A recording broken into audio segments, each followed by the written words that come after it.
Chapter 1046.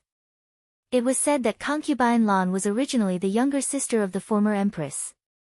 It was said that she was also an outstanding beauty, but her fate was not good. She was judged to be a jinx to her parents since she was a child, so she was sent to a nunnery to cultivate in seclusion. She was raised in a nunnery since she was a child. If the emperor, who was still a prince at that time, had not seen her by chance, fallen in love with her at first sight and brought her back to his mansion, she would probably have died in a nunnery. When the emperor brought her back to his mansion, he did not know her identity. He only thought that she was an orphan in troubled times who was born in a nunnery. Later, he learned about her background from concubine Lan. The emperor naturally took her to meet her relatives, but that was all. At that time, the late emperor was seriously ill and the whole country was paying attention to the late emperor. Who would care about a little girl? Moreover, it was just a concubine, so this matter was minimized and compressed. Because the emperor was seriously ill, the ceremony of concubine was not held. He only said that it would be held in the future, and only a few people knew about it. After the death of the former emperor, the emperor succeeded the throne and concubine Lan was conferred the title of concubine Lan. But a few days later, she angered the emperor because of the title and was put in custody. She had been put in custody for so many years. Many new people in the harem had not even heard of the title of concubine Lan. Only a few old people like concubine Do would remember such a thing and such a person. Concubine Lan's residence was also very remote, not too far from the cold palace. At first glance, it was obvious that she had been neglected. With so many concubines in the palace, who would pay attention to a concubine who had not given birth to a child and had lost favor early? If Xiao Yanru had not found that concubine Lan was favored at that time, Chu Luiyue would not have cared so much about such a concubine. He specially asked his mother about it and found that concubine Lan was probably Chu Luiyue's biological aunt. Is she still alive after being locked up for so long? After hearing Chu Luiyue's words, Mr. Lu frowned and raised a new question. This should be alive. There are imperial guards guarding the gate of the palace, and even the empress is not allowed to enter. Chu Luiyue thought for a while and said. He also wanted to investigate this matter later, so he naturally did a lot of tricks in it. But after investigating, he only found this. Still not allowing the empress to enter. Your Highness, this subordinate feels that there is a problem here. Teacher Lu thought for a moment and said, could it be that this consort Lan is actually not out of favor? The so-called confinement is to protect her. After all, her status is not as high as the empress, and she has not given birth to an heir. Chu Luiyue interrupted Mr. Lu's words and said with a smile, it's impossible. Even though the empress has a high status, if she is protected by my father, can't he protect a favorite concubine? If the empress was really so useful, there was no need to fight for the throne at present. It must be given to Chu Liuzhou, and it had nothing to do with her at all. Although the empress's position was important in the inner palace, it was of no use in the previous court. Since that's not the case, could it be that the emperor still thinks highly of Prince Chen because of concubine Lan's kindness? Even if Prince Chen is the emperor's nephew, he still has a very high position in the emperor's heart. Mr. Lu put forward a second guess. Did father think highly of Chu Luchen because of concubine Lan? Chu Luiyue had never thought of this idea before, but now he felt that it was really possible. At that time, Xiao Yanru repeatedly told him that this concubine Lan must be very favored by the emperor. Even if she was grounded now, it was possible that he really wanted to protect her. It was certain that concubine Lan was still alive. Otherwise, the imperial guards there would have been withdrawn long ago. Concubine Lan had no other relatives except for her sister's son, Chu Luchen. It was possible that father doted on Chu Luchen more for the sake of concubine Lan's concern. Thinking of this, concubine Lan was really amazing. She had been locked up for so many years, but could she still affect father? Chu Liuyue's face became serious. This was something he had neglected. If he had known that this concubine Lan had such great ability, he should have asked Xiao Yanru to investigate more carefully. Your Highness, you can take your time to investigate the matter of concubine Lan. The most important thing now is Prince Chen. The emperor doesn't know what to do with Prince Chen, and it's not certain where Princess Yutao will go. But if you get rid of one person now, it will definitely make this marriage happen. The emperor has to agree to this marriage even if he doesn't agree. Mr. Lu composed himself and came up with an idea. This was a new idea he had just come up with, which was the best way to solve the current dilemma. Who? Chu Luiyue asked with a frown. He had a bad feeling. Get rid of Princess Chen. Mr. Lu tapped his hand on the table gently and said concisely. No. Chu Luiyue said subconsciously. After saying that, his heart suddenly skipped a beat, and he had a very indescribable feeling. Your Highness, Princess Chen is the key. If Princess Chen dies, there will be no doubt that Princess Yutao will marry Prince Chen. Prince Chen can't use the fact that he already has Princess Chen as an excuse.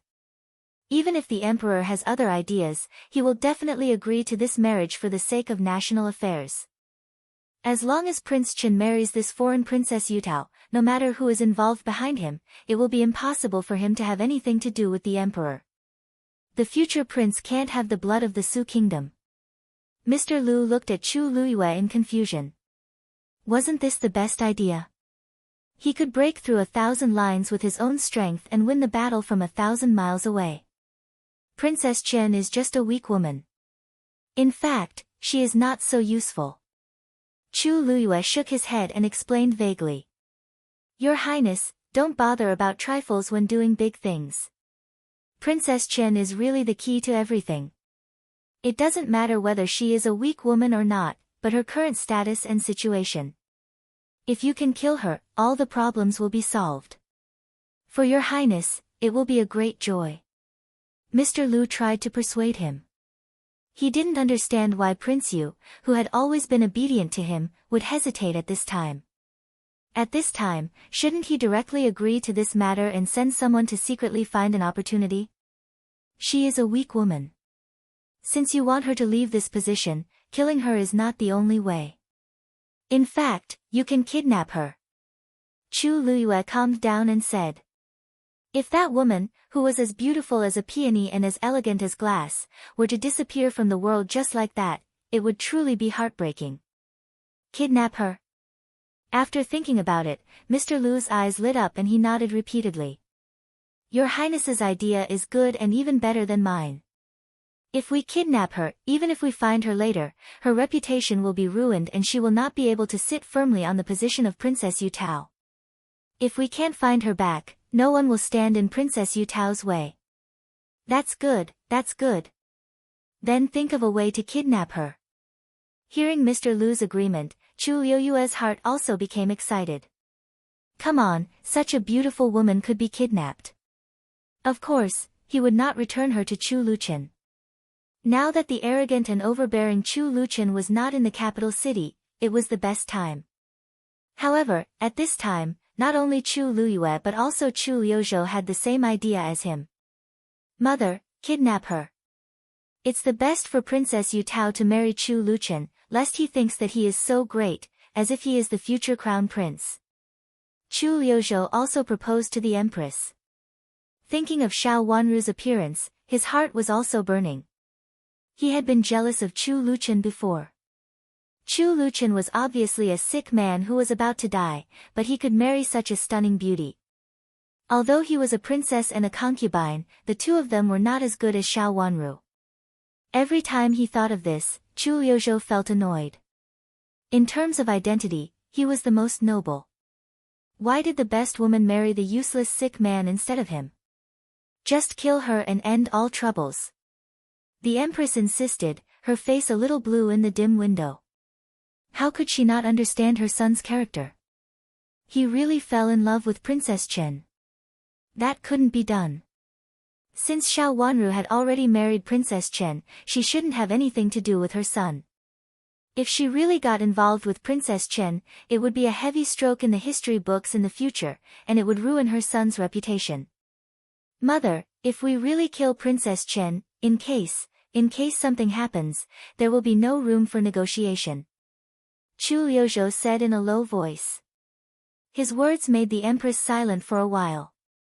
After a long while, she gritted her teeth and looked at Chu Liuzhou and said, "Since you have to kidnap her, let me deal with her after the kidnapping. You can't keep her." Xiao Wanru seemed to be a hot potato. It was not a good thing for her son to keep her. The Empress thought it was better to keep her in her own hands. "I'll do as you say, mother." Chu Liuzhou didn't disobey the Empress at all, which made the Empress show a smile on her face, which diluted her previous blue face. "It's the best for my son to think so. What I'm doing is for your own good. At this time, we can't have other ideas. We should fight steadily step by step. At present, our position seems to be noble, but it's very dangerous.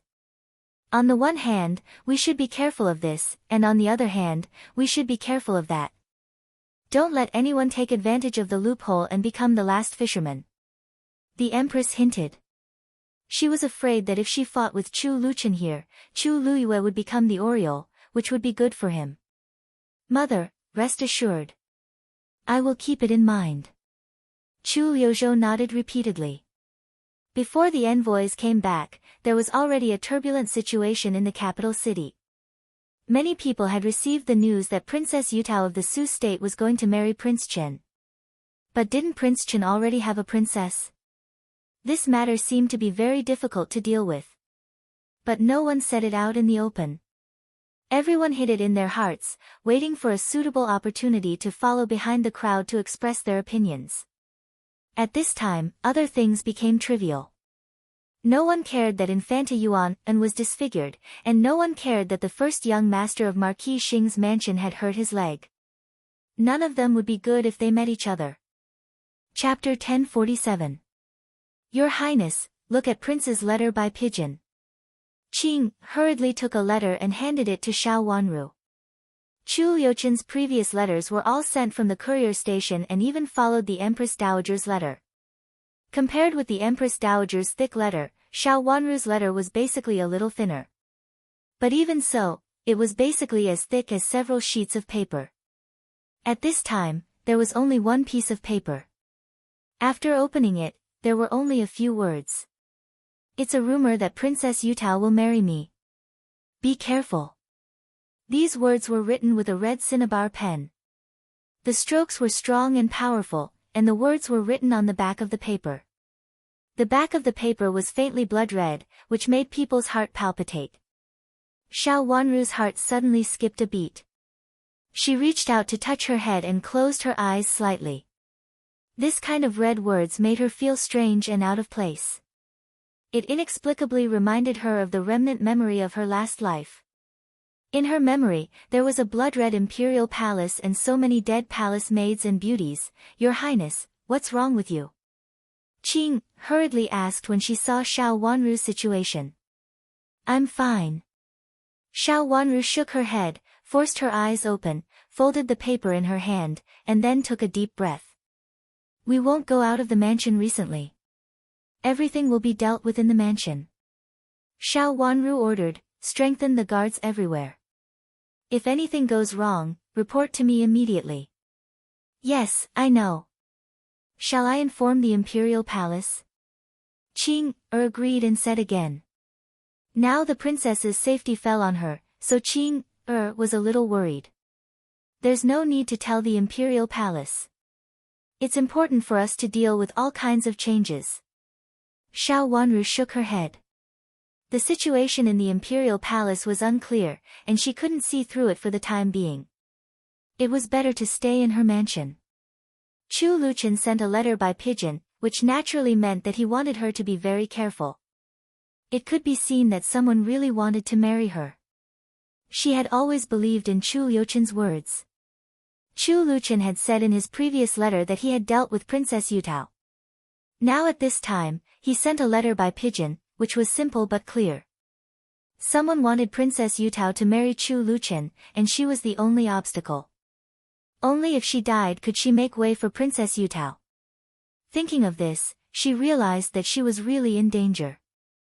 Your Highness, before he left, His Highness said that if something really happened here and we couldn't stop it, you should go to the Imperial Palace to find Concubine Lan and ask her to protect you.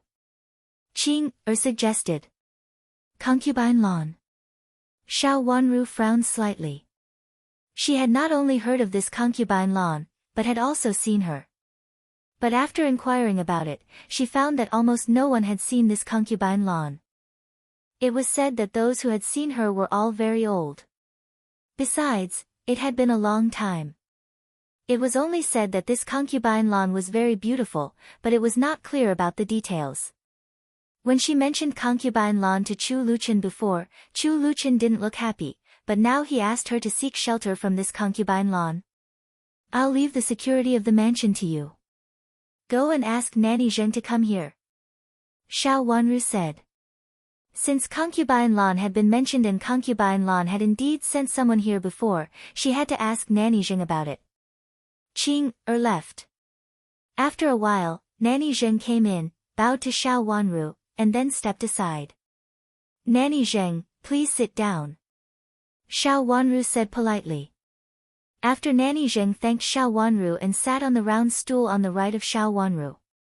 She looked at Xiao Wanru with a slight smile. Nanny, can you tell me whether Concubine Lan is reliable or not? Xiao Wanru looked at Nanny Zheng with a serious face and asked bluntly. Your Highness, don't worry. Concubine Lan is reliable to you. She can't have any bad intentions towards you and Prince Chen, Nanny Zheng said without hesitation in a straightforward tone without any delay. Won't she do it for someone else? Xiao Wanru changed her question and asked. She won't put His Highness and you in danger for someone else. Concubine Lan has always owed His Highness and has always wanted to treat him well, but His Highness has always refused. Nanny Zheng said and was vague about the key points. Xiao Wanru took a deep look at Nanny Zheng and didn't intend to ask anymore. She would find out what Chu Luqian wanted her to know, and she wouldn't ask about what he didn't want her to know. She had seen Nanny Zheng's performance just now and could tell that Concubine Lan was sincere about Chu Luqian. Moreover, Chu Luqian also said so, which meant that Chu Luqian also thought that Concubine Lan was reliable. In this case, she could borrow Concubine Lan's strength at the critical moment. Of course, it was better to do it by herself. Xiao Wanru didn't want to use Concubine Lan's strength until the last moment. Your Highness, Concubine Lan means that if you are in danger, she can protect you. Even the Empress can't do anything to her. Nanny Zheng was afraid that Xiao Wanru was not confident, so she lowered her voice and said. Xiao Wanru's watery eyes lit up and her thick eyelashes raised. She was shocked in her heart. What kind of confidence made Concubine Lan dare to say such a thing? The master of the imperial harem was the Empress. Xiao Wanru had seen Concubine Lan before.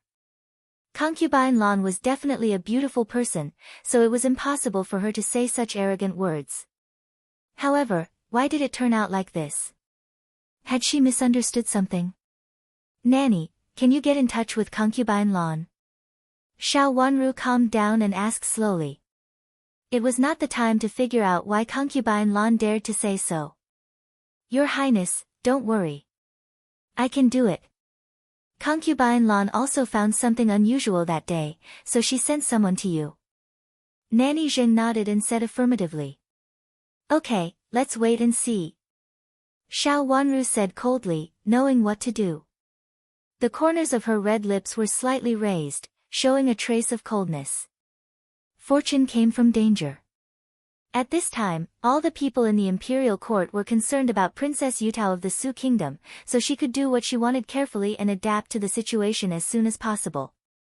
The Empress Dowager's birthday was just around the corner, and this was a critical moment. After waving her hand to ask Nanny Zheng to leave, Xiao Wanru sat alone in the room and thought for a while before asking someone to call Nanny Yu over.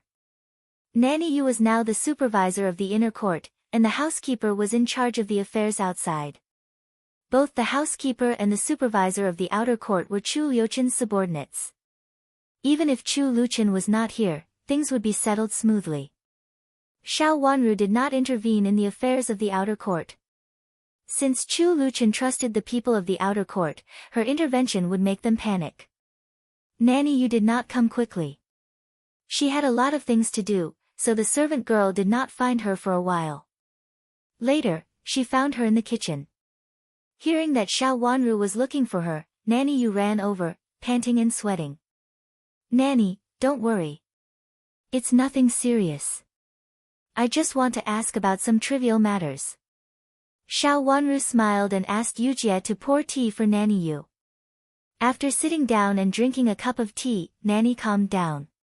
She reached out to wipe the sweat on her forehead and said with a wry smile, I'm old. How could I be so inexperienced in the past? Nanny, you're young. It's the right time. If it weren't for you, I wouldn't be so comfortable. Xiao Wanru said with a smile. Chu Lu brought up a basin of warm water and let Nanny Yu clean her face. Then she bowed and sat down again. After Nanny Yu sat down again, Xiao Wanru asked with a smile, Nanny Yu, you were in the kitchen just now. Did something happen? Nanny Yu was in charge of the affairs of the inner court, but she did not have to do everything by herself. There were a lot of stewards under her. Xiao Wanru usually asked her servants to do it. Everything in the backyard of Prince Chen's mansion was in good order. The inner courtyard was now under Xiao Wanru's charge. Basically, she called a few stewards to inquire about things every day, and Nanny Yu was in charge of other things. It could be said that Nanny Yu was in charge of all personnel matters, and the junior stewards went to Nanny Yu to deal with things. There is indeed something wrong, but it's not a big deal. There's something wrong with the dishes that were delivered before, so I went to have a look. The kitchen is a little far from here, so I came late. Nanny Yu said angrily. What's the matter? Xiao Wanru asked leisurely. In fact, it's really not a big deal. One of the people who helped deliver the dishes in the mansion was sick, so he asked someone else to deliver the dishes. But the new person who came here is inexperienced. Although the quantity and other things are right, the quality of the dishes is obviously not good. The steward of the kitchen asked me to have a look. Nanny Yu said. Can't you just turn away the bad dishes? Xiao Wanru was surprised. It was indeed not a big deal. Couldn't they just turn back the bad dishes and deliver them again? I'm afraid. I can't do this. Nanny Yu said in embarrassment. Why not? Is there something wrong with it?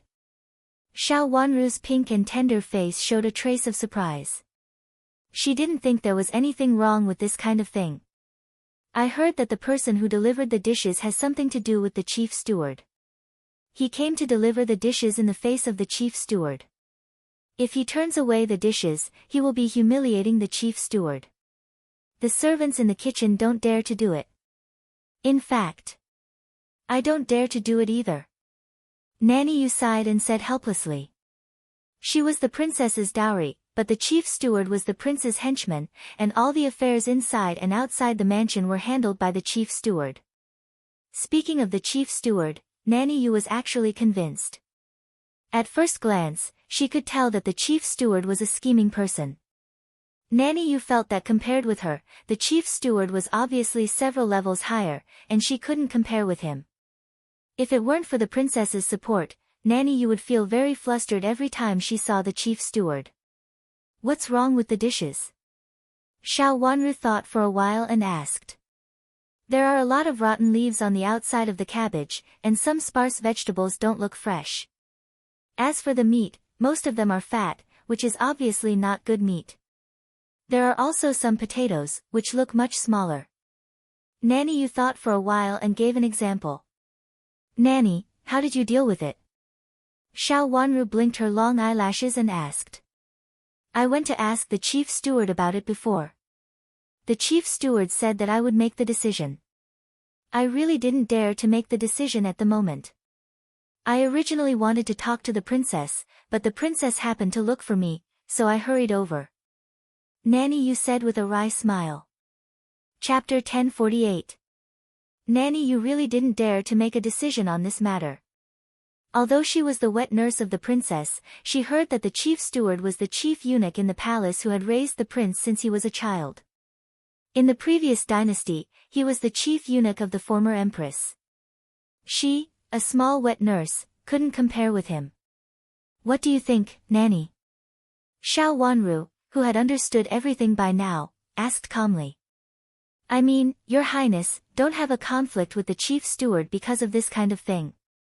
Before I came here, I had already told the supervisor of the kitchen to rebuke the person who sent the dishes when he sent the dishes here tomorrow and tell him not to send some inferior dishes if he still wanted to send good dishes in the future. Nanny, you said to keep the peace. So we just let it go. Xiao Wanru raised her eyebrows.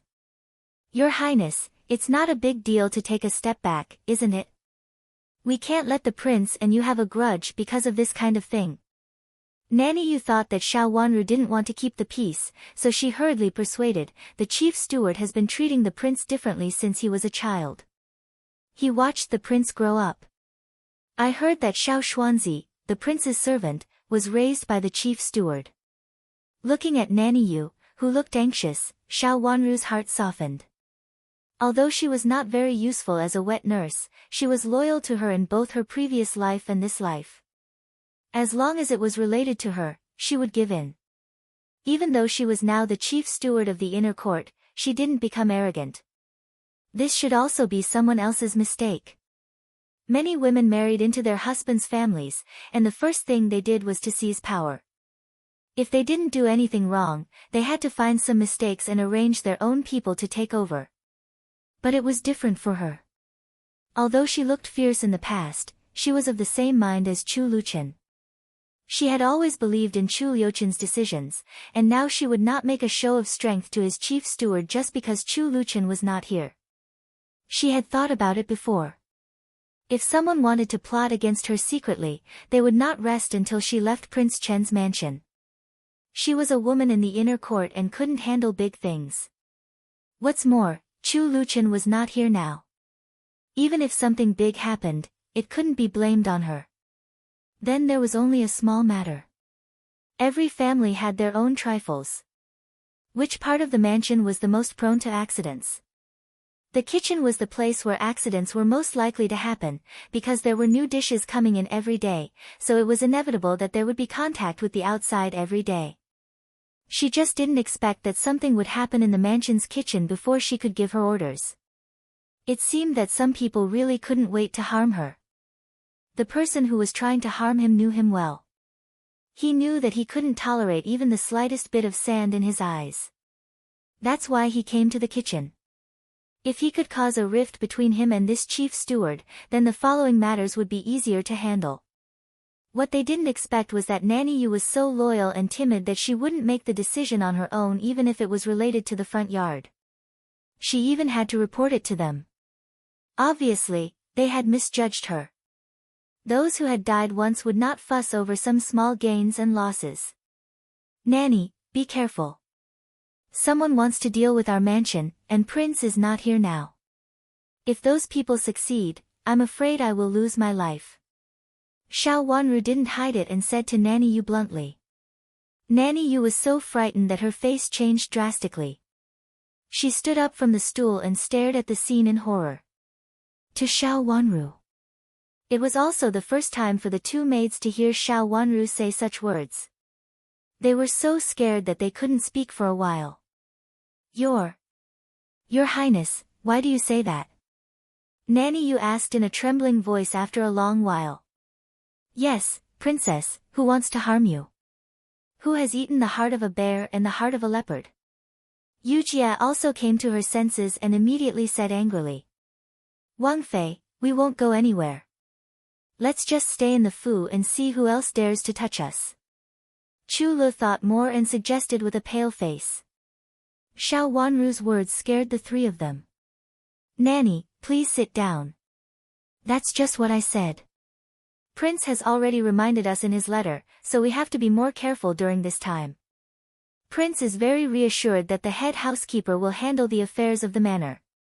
I am also very reassured. If your matter is in conflict with the head housekeepers, the head housekeeper will take the lead. In this way, we can be of one mind and get through the difficulties together. Xiao Wanru comforted them with a smile.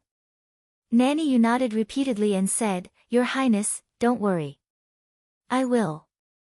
I will never argue with the head housekeeper, nor will I embarrass him. As long as the head housekeeper can protect you, I can do anything." Nanny Yu was really frightened. At this time, she did not want to have a conflict with the head butler. Even if the head butler threw away all the vegetables in the kitchen, she would at most ask someone to pick them up. She would not be angry with the head butler. Her princess's life was the most important. She must wait for the prince to come back. Although the prince looked a little sick and weak, he was the backbone of the whole mansion.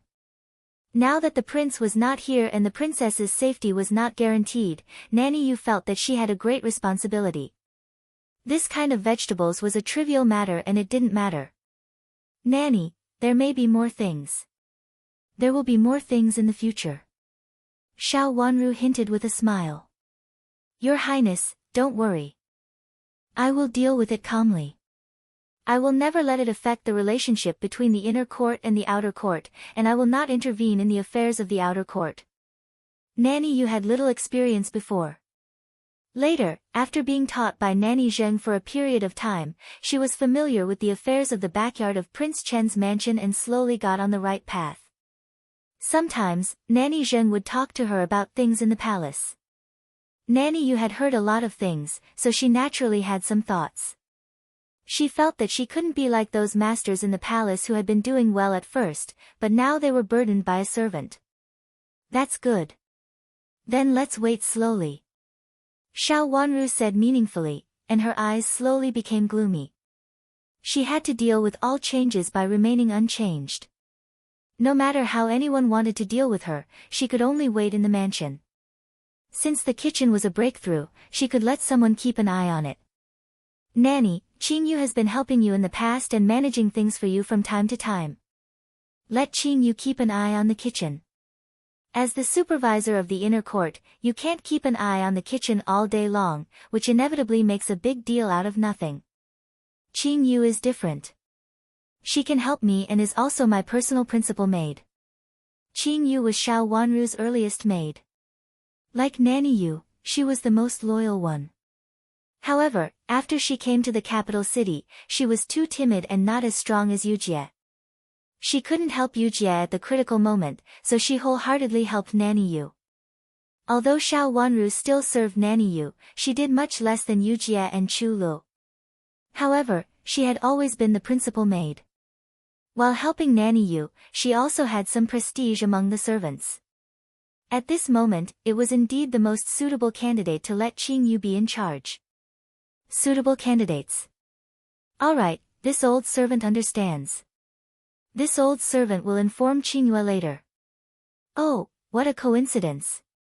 When the accident happened, Qing Yu happened to be there, so I brought Qing Yu with me. When Princess Yu called for people, Qing Yu stayed behind to count the number of spoiled dishes. She should still be in the kitchen now, which is very similar to Princess Yu's intention. Nanny Yu slapped her thigh and said with a smile, "Oh. That's just right." Xiao Wanru nodded with a smile. The envoy came back. Not only did he come back, but he also returned with the two princesses of the Su Kingdom and some generous gifts. Speaking of which, this mission was quite successful. Of course, the most successful thing was the letter of credence from the king of the Su Kingdom in Prince Chen's hands. The Su Kingdom was a small affiliated country of the Dongsan Kingdom. In the past, it also sent gifts, but in recent years, it had been less and less, and almost no envoy came to pay tribute. Now it was a new agreement with the Su Kingdom, and the letter of credence also indicated that it would come to the capital city of the Dongsan Kingdom every year. The matter of Princess Yu Yan marrying Chu Qing had come to a conclusion. As for Princess Yu Tao, she was traveling in the name of marriage.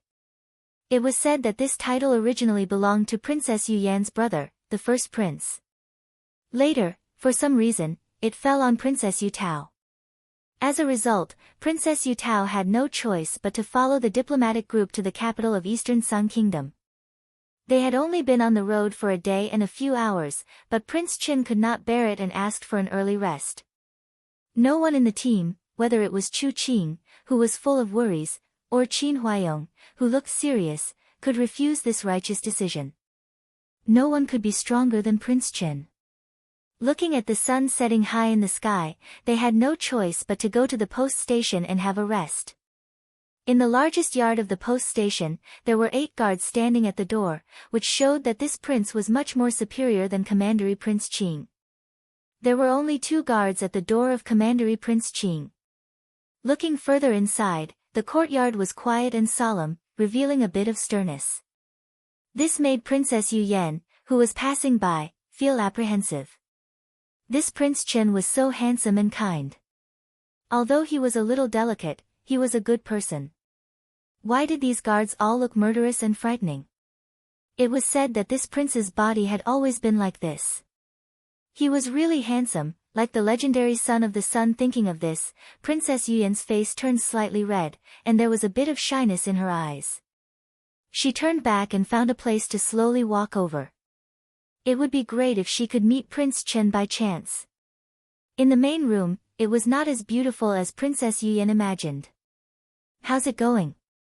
Chu Luchen leisurely leaned on the thick soft cushion, but a trace of malice flashed in his eyes. In the past, he looked as gentle as jade, but now there was a bit of bloodthirstiness in his ruthlessness. Xiao Xuanzi stepped back and reported, "Master, don't worry, it has been done." At present, the master was the real face, and the gentle as jade in the past was just a mask. Who could take it as the real one? "Has the princess also arranged it?"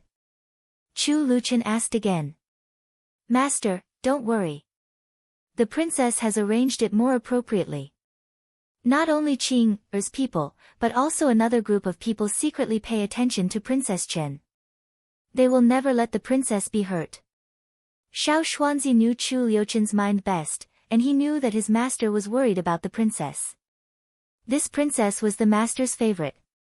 Even if the princess did not care about him, she would definitely care about the princess. Chapter 1049.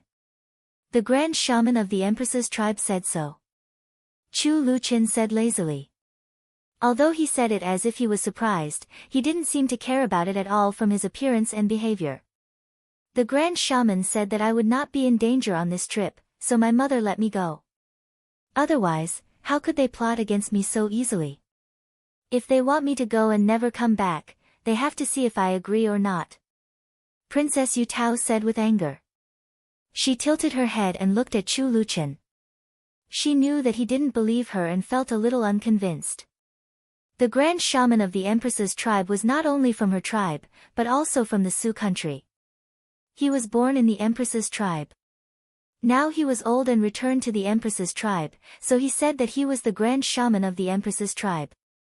"Prince Chen, you don't believe me? Could it be that Princess Yu Tao can tell me some credible things?" Chu Luchen said in boredom. It seemed that he felt bored on the way, so he casually found something interesting to talk about. He was obviously trying to get her parents to talk. Princess Yu Tao became more and more unconvinced. The great shaman's status was so high that even her father didn't dare to go against the great shaman's will. If it wasn't for the great shaman, her mother's position as the empress might not have been preserved. Just based on this point alone, Princess Yu Tao was deeply respected and trusted the great shaman. At this time, Chu Luchen had no time to doubt her. "Your Highness, before my mother became the empress, the Grand Shaman predicted that my mother would become the empress of the Su country in the future and be extremely noble." "Yes, the empress of the Su country is so lucky," Chu Luchen said lazily, as if he was talking nonsense. Princess Yu Tao's eyes almost popped out. How could she not hear the indifference in Chu Liuchen's words? She knew that he still didn't believe her. After stamping her feet hard, she lowered her voice and said, "There is a destined girl in the Dongsan country now. She is destined to be the empress, just like my mother." "The empress?" Chu Luchen raised his eyebrows. "Of course not. She is the empress now. Everyone in the world knows that." Princess Yu Tao said hypocritically. After thinking for a while, she felt that this statement was not right. She tried to recall the specious words of the Grand Shaman and interpreted it in her own way. "In fact, there is a new woman destined to be the empress in the Dongsan country." The previous 2 women who have been the empress don't count. But I don't understand why there are 3 women with the empress. Speaking of this, Princess Yu Tao looked Chu Luchen up and down several times. In the words of the Great Witch, she said that Prince Chen in front of her was extremely noble, but also told Princess Yu Tao to stay away from him. She said that Prince Chen was surrounded by blood, mountains of corpses and seas of blood, which made people unable to see through him and revealed that he was dangerous. He said that there were 2 paths behind Prince Chen. One was a bloody path, and the other had a chance of survival. But she didn't know which one was Prince Chen's path. This Prince Chen was cold-blooded and ruthless. He was a man who could kill and punish others at will. It was difficult for anyone in this world to enter his heart. In his eyes, everyone was a skeleton with a powdered face. In other words, they were the fates of a lonely star. However, when the great shaman heard that this Prince Chen had a wife, he only sighed and said that this Princess Chen also had a great background. He asked Princess Yu Tao to be on good terms with this Princess Chen. After that, Princess Yu Tao said nothing, but he just lowered his head and fell asleep. Thinking of this, Princess Yu Tao sighed. The Grand Shaman could even see that she had feelings for Prince Chen and warned her. She became more and more convinced of the Grand Shaman. Therefore, she hid her romantic feelings for Chu Luchen in her heart. 3 women with the fate of the phoenix living in the same generation? Chu Luchen said casually. He narrowed his eyes and said with a hint of sarcasm, "Is your Grand Shaman accurate? The Empress has the fate of the phoenix, and there are 2 more. Does it mean that there will be 2 empresses in the future? Or will there be 2 emperors?" These words were very rebellious, but he said it casually, as if he was talking about having no freedom after eating. Princess Yu Tao's heart beat fiercely. Chu Luchen dared to say it, but she dared not. She laughed and said, "Actually, I don't understand it. Maybe there is a deeper meaning." The Grand Shaman only said the surname of the woman with the fate of the phoenix. Princess Yu Tao couldn't go on.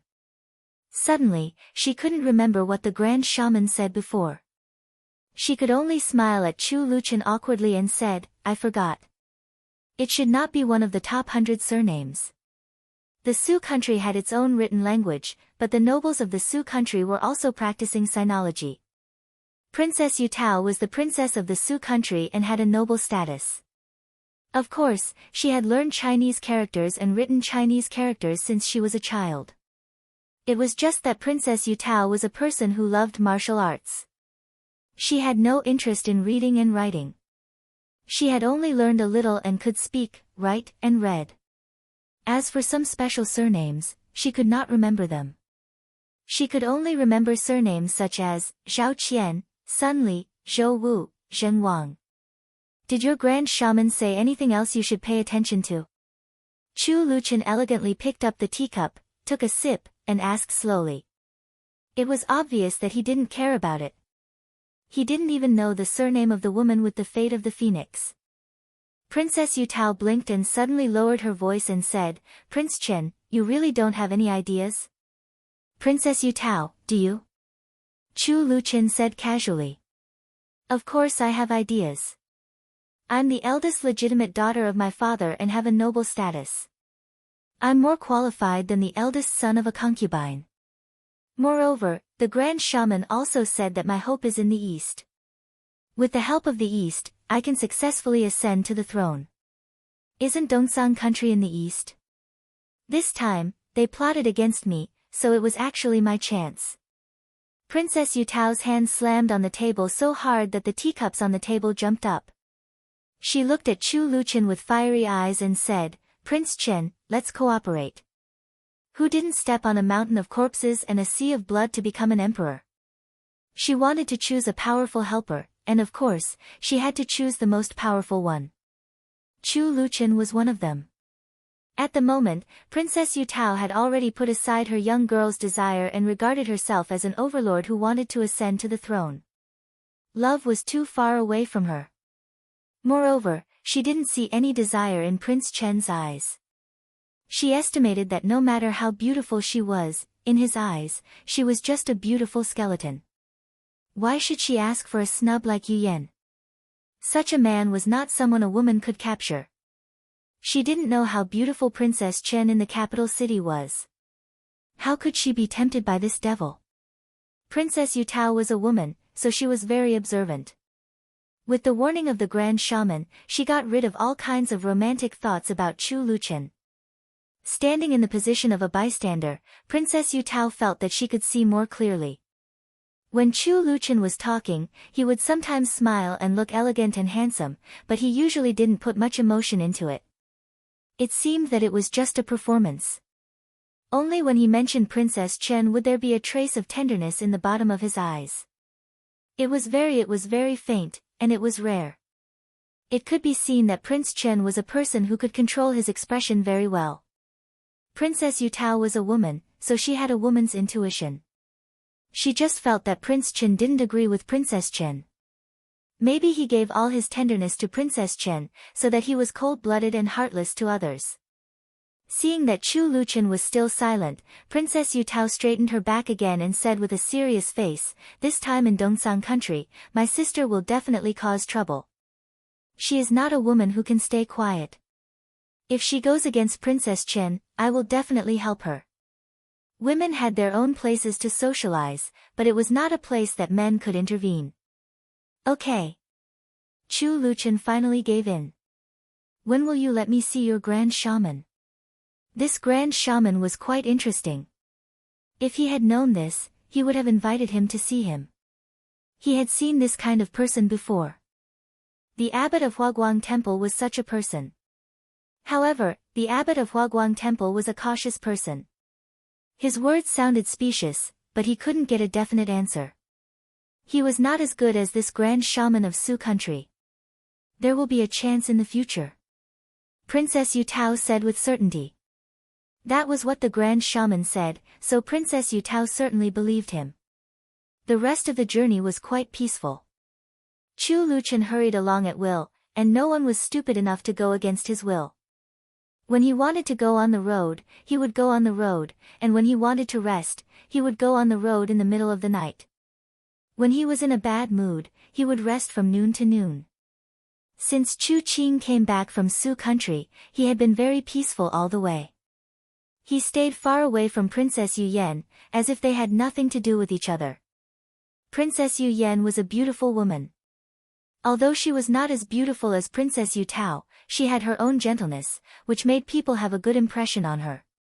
Princess Yu Yan didn't care about Chu Qing, but appeared around Chu Luchen from time to time, which made the people accompanying them speculate.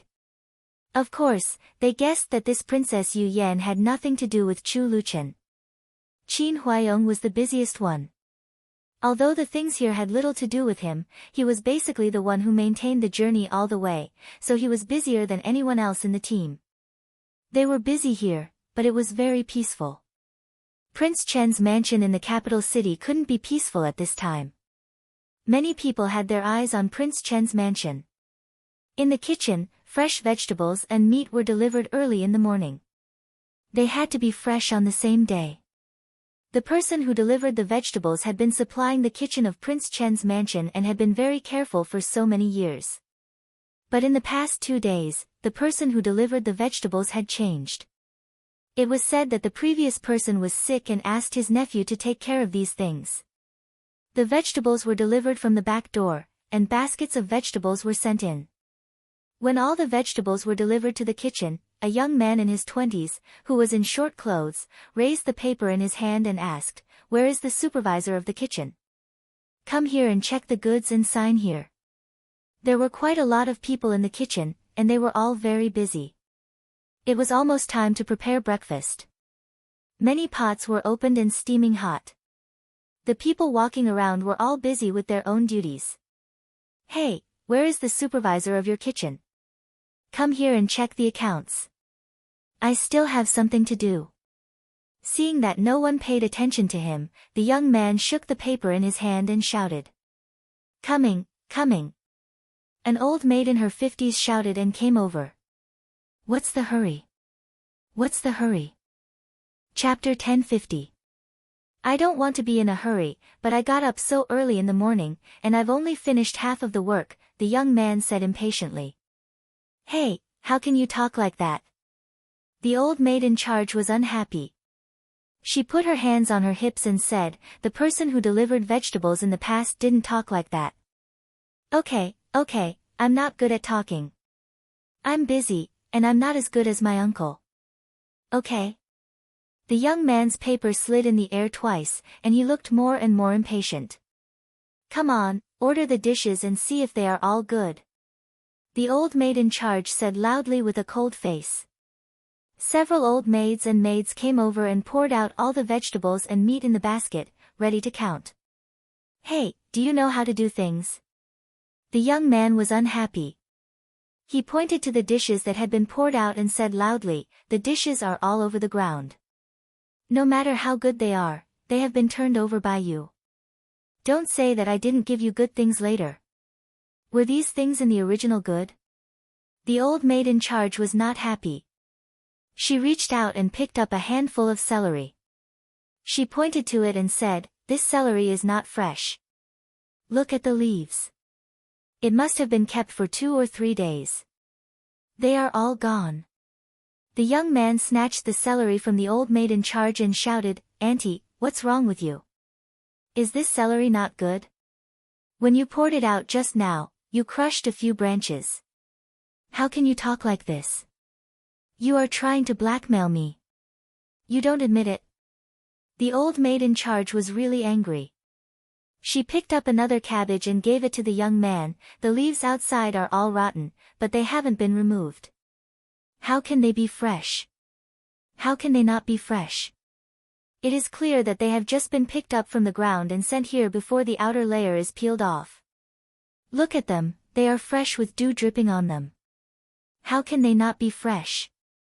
There was indeed water dripping on them, but it was not dew at all. It was clearly water that had just been poured on them. Not only the old maid in charge was angry, but other people in the kitchen were also angry. How could they be so unreasonable? Did they really think that everyone was blind? This dish was clearly a few days ago, and most of it is rotten. This meat isn't good either. It's already smelly. How long has it been here? This fish is alive, but why is it so small? It looks half dead. It only moves a little when I touch it. It doesn't have much vitality. Is this chicken sick? Why is it so weak? It looks like it can't even stand properly. This duck is not good either. It's still having diarrhea. The people in the kitchen were all talking at once. The more the young man listened, the angrier he became. He suddenly threw the paper in his hand to the ground, stretched out his hand and pointed at the maids and old maids. Well, you did it on purpose, didn't you? Fine. You can go to the head steward of your mansion for this matter. He was the one who agreed to my uncle's matter, and he was also the one who approved of it. He had been doing a good job before, but now you're bullying me because I'm a newbie, right? Do you know how to do business? Look at these things. Which one is fresh? The steward of our inner yard said that you should pick some fresh ones. We can't accept these stale ones. The old maid steward put her hands on her hips and pointed at the dishes sent today. The steward of your inner yard is here to make trouble, isn't he? Did he take the initiative to make trouble because the head steward doesn't care about this kind of trifle in the inner yard? Would I send the stale ones here? We've been sending the dishes for so long. We're all so old and famous. Would we do this kind of thing? Let's go to your head steward now and ask for an explanation. The young man was so angry that his face turned blue and he said angrily.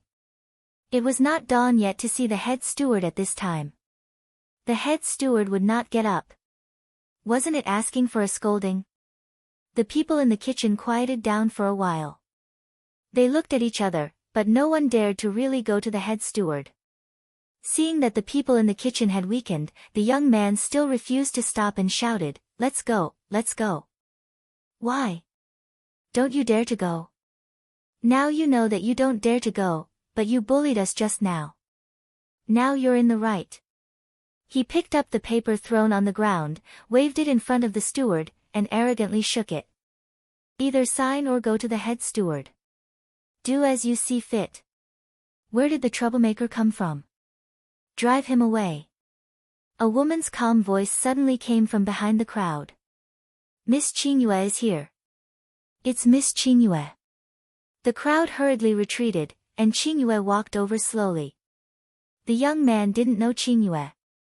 He looked her up and down. Seeing that she was beautiful and wearing good clothes, she should be a well-known servant in this mansion. But a servant was a servant. The most powerful person in this mansion was naturally the head steward. What could a small servant girl do? Who's making trouble? Who's the troublemaker? I'm here to deliver the dishes. How did it become a troublemaker? The young man said disdainfully. He was really not afraid of making trouble. Or it could be said that he was here to make trouble, and it would be better if it was out of control. Take him out, and throw the dishes out too. Qingyue looked at the young man calmly and said lightly. She was the principal servant girl of Princess Chen. Nanny Yu had specially said that Qingyue was in charge of the kitchen affairs. No matter what she did, Princess Chen would take care of it, so she didn't have to be afraid. Hearing Qing Yu's words, two sturdy old maids immediately came over and dragged the young man out. The kitchen staff had strong hands, so the young man couldn't be steady even if he wanted to. He could only step back and yell, "You're too much. It's the butler who asked me to send the dishes to your mansion. You don't allow me to." It was still early, so his shouting could be heard very far. Cover his mouth, Qingyue said. Some people couldn't stand it anymore. Hearing Qingyue's words, someone took a wet rag and covered the young man's mouth. The greasy and wet feeling almost made him vomit on the spot. Then a few coarse old women and maids carried the vegetable basket he had brought in and threw it outside along with the basket. If you still want to deliver vegetables, hurry up and pick some fresh ones. Otherwise, you don't have to deliver vegetables anymore. Qing Yu stood at the back door and said coldly. The young man tore off the rag in his mouth, stared at Qing Yu with bloodshot eyes, and roared, "If you have the ability, go talk to the head steward. The head steward has the final say on the matter of delivering the vegetables. If you don't have the ability, don't come here and take a look at yourself. How dare you use this kind of thing to deal with the head steward? Close the door." Qing Yu ignored him and said to the old maid guarding the back door after entering. The old maid hurriedly answered and closed the door. No matter how loud the woman outside was, no one paid attention to her. Back to the kitchen, a kitchen maid, a housewife. The son looked at her, waiting for her to make a decision. "I have sent people to buy fresh ingredients. They will be here in a while. You can cook breakfast later. I will talk to Wang Fei. It doesn't matter even if it's a little late. As long as it's fresh. If it's not fresh, send it to the Fu. If Wang Fei uses it, no one can bear the responsibility." Qing Yu knew what they were worried about and gave an order. Hearing that there would be fresh ingredients coming in a while, the people in the kitchen breathed a sigh of relief. The supervisor waved her hand and said, "Go do what you should do. Don't block here. It makes people worry." The others left in an uproar, but the supervisor didn't leave. She looked at Qing Yu and said hesitantly, "Miss Qing Yu, if the head steward asks, what should we do?" "It doesn't matter. The princess will deal with it," Qing Yu said calmly. The dishes were delivered very quickly. Xiao Wanru had already prepared it, so she didn't delay their breakfast. After breakfast, the head steward was invited into Xiao Wanru's courtyard. After entering the door, he bowed respectfully to Xiao Wanru. "Head steward, please sit down." Xiao Wanru stood up, bowed politely, and said softly. As the head steward of the former empress, he deserved Xiao Wanru's bow. "What can I do for you, Your Highness?" The head steward hurriedly returned the bow, sat down, and asked. When Princess Chen married into Prince Chen's mansion, he only saw her on the second day after she married. After that, he had no contact with her. When Prince Chen was here, the chief butler would ask Prince Chen to deal with all the affairs. When Prince Chen was not here, the chief butler would deal with them by himself and did not bother the princess. The head steward was originally a servant of the former empress. For Prince Chen and me, he is actually an elder. For so many years, the head steward has taken care of Prince Chen when he was outside. I'm here to thank the head steward on behalf of Prince Chen. Xiao Wanru bowed again. The head steward was so scared that he hurriedly turned aside and said, "Your Highness, this is my duty. How can I deserve your bow?" Head steward, you're too polite. You have been protecting Prince Chen for so many years. Now that Prince Chen is not here, I'm afraid that you have to protect the whole mansion. Xiao Wanru said with a wry smile. She sat down in a chair aside and invited the head steward to take a seat. After serving tea, Yu Jie and Chu Lu stepped aside. The head steward's face changed and he asked, "Your Highness, what happened?" He basically kept an eye on everything inside and outside the mansion. When Prince Chen left, he repeatedly ordered him to take care of the whole mansion. Of course, the most important thing was Princess Chen. The head steward had watched Chu Luchen grow up, so he knew his character best. Besides, with Xiao Xuanzi's advice, how could he not understand the importance of Princess Chen to Prince Chen? Head steward, to tell you the truth, someone is going to deal with our mansion, Xiao Wanru said softly. Your Highness, what did you find? I've been keeping a close watch outside. Didn't I find anything unusual? The head steward frowned. He thought that he had been keeping a close watch. Did he neglect anything?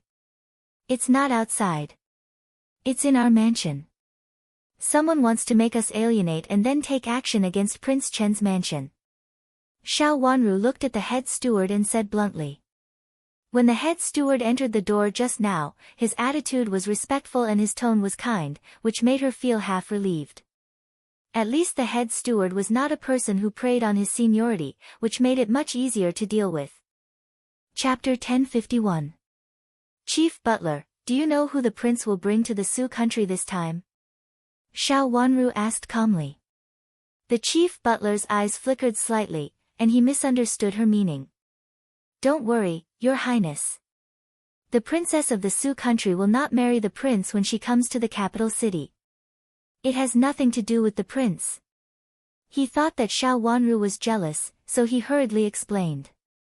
I know this, but others don't know it. There are also people who want to use this matter to probe the prince's background. Xiao Wanru said with a soft smile. The chief butler had met many people in the imperial palace and had experienced the previous dynasty, so he was not ignorant. At this time, he was shocked by Xiao Wanru's words. After thinking carefully, he immediately stood up, bowed to Xiao Wanru, and said with sincere admiration, Your Highness, I think too little. This bow was sincere. He had been respectful because of the prince, but now he saw Princess Chen, so he bowed sincerely because of Princess Chen. People like him, who had reached the end step by step in the imperial palace, were very clever. He immediately heard the important point in Xiao Wanru's words, which he had ignored. Chief Butler, you are too polite. Please sit down. Xiao Wanru said with a smile. The head butler sat down again. Princess, this old servant has thought about the safety of the prince's mansion and asked people to pay close attention to the safety of the prince's mansion. I even specially sent more people to pay more attention to the people around Princess. I am afraid that there is a problem with Princess's safety. To be honest, if Princess wants to go out during this time, this old servant will also come to persuade you.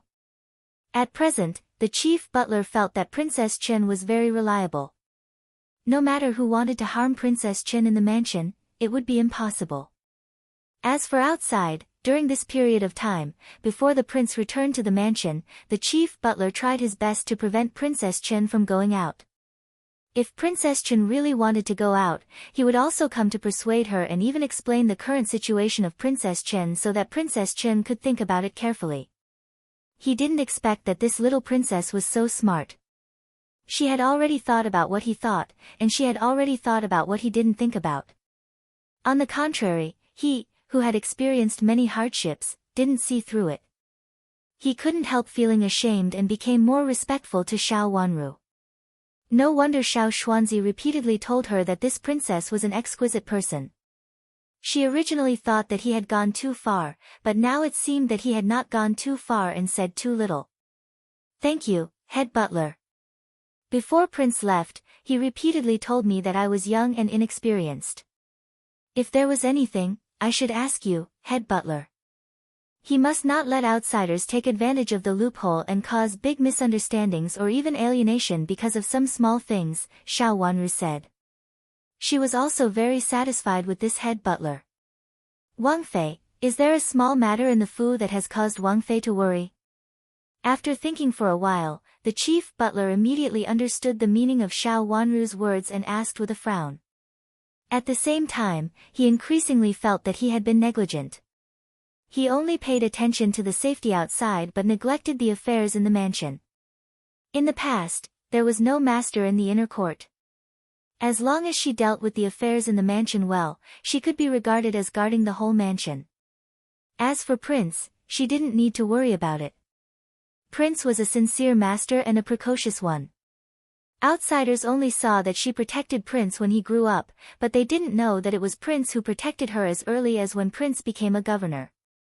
At that time, she had made a lot of enemies in the palace, so she had better serve the Empress first. When she was the chief supervisor, it was not obvious. When she was in a disadvantageous position, many people secretly trampled on her. If it weren't for Prince who had been protecting her and preventing others from attacking her, her old bones would have withered long ago. Now she had gained both benefits and fame. Even if the Empress Dowager occasionally rewarded her in the palace, she always got a share. There is a disturbance in the kitchen. It is said that the person who delivered the vegetables was sick and asked his nephew to deliver the vegetables, but his nephew was not very good. The vegetables he delivered were all bad. He even went to the kitchen to make trouble, shouting that it was the job given by the head butler and asked the kitchen staff to talk to the head butler. Since the head butler was a sensible person, Xiao Wanru said bluntly. The person who delivered the vegetables. The head butler was stunned for a moment and didn't remember it for a moment. A servant behind the head butler reminded him, "Head butler, I have heard of the servant who delivered the vegetables. It seems that it has something to do with your time in the palace." Hearing the servant's words, the head butler finally remembered it and nodded repeatedly, "Yes, yes, it has something to do with me." The person who delivered the vegetables was the nephew of a eunuch who served the late empress at that time. At that time, he died because of the late empress, so he asked me to take care of his descendants. After he left the palace, I asked him to help the kitchen deliver vegetables. It has been more than 10 years. This matter had happened so long ago that the head butler couldn't even remember it. There was actually such a thing. No wonder he came to the kitchen to deliver the vegetables. Xiao Wanru already knew in her heart, "Head butler, do you still remember this person's character?" "I remember that he is a good person. At that time, I saw that he was honest, so I asked him to deliver the vegetables to the kitchen. In the beginning, I would check on him by myself, and he was always good. Later, I let the kitchen check on him. After that, I haven't heard anyone report anything wrong. I think he is good." The head butler thought for a while and said, "Head butler, send someone to have a look. Maybe something has happened to this person." Xiao Wanru narrowed her watery eyes slightly and reminded him. Since there was nothing wrong with this person, there must be something wrong with him if he fell ill for no reason. At present, the person who delivered the vegetables was obviously a troublemaker. "I will check on it later." The head butler nodded, knowing that there might be an accident. "The food that was delivered this morning is not good, so I asked Qing Yu to drive them out. Calculating the time, it should be in front of the head steward now. Although I don't see the head steward often, I know that he is a clever man. Now I will entrust this matter to the head steward. I hope the head steward can find out who is behind this," Xiao Wanru said. The head butler was smart and respectful to her, so it was easy for him to talk about this matter. If it was someone who was biased against her and wanted to suppress her with his identity, it would be difficult to deal with this matter. The current situation was the best one. Your Highness, I know. The head butler understood tacitly. Head butler, if you need Qingyu later, you can also bring Qingyu over. Xiao Wanru said meaningfully with her watery eyes slightly raised and a gentle and kind smile. Sure enough, people who were not of the same family tended to be of the same family. The head butler felt that the pure and kind smile on the princess's face was very familiar, and it was exactly the same as the smile on his master's face. It was not pure and kind at all. It was obviously scheming against others. Thinking of his master who had a kind face but a black heart, the head butler's heart trembled. He suddenly felt that the delicate little princess in front of him was probably not a kind person.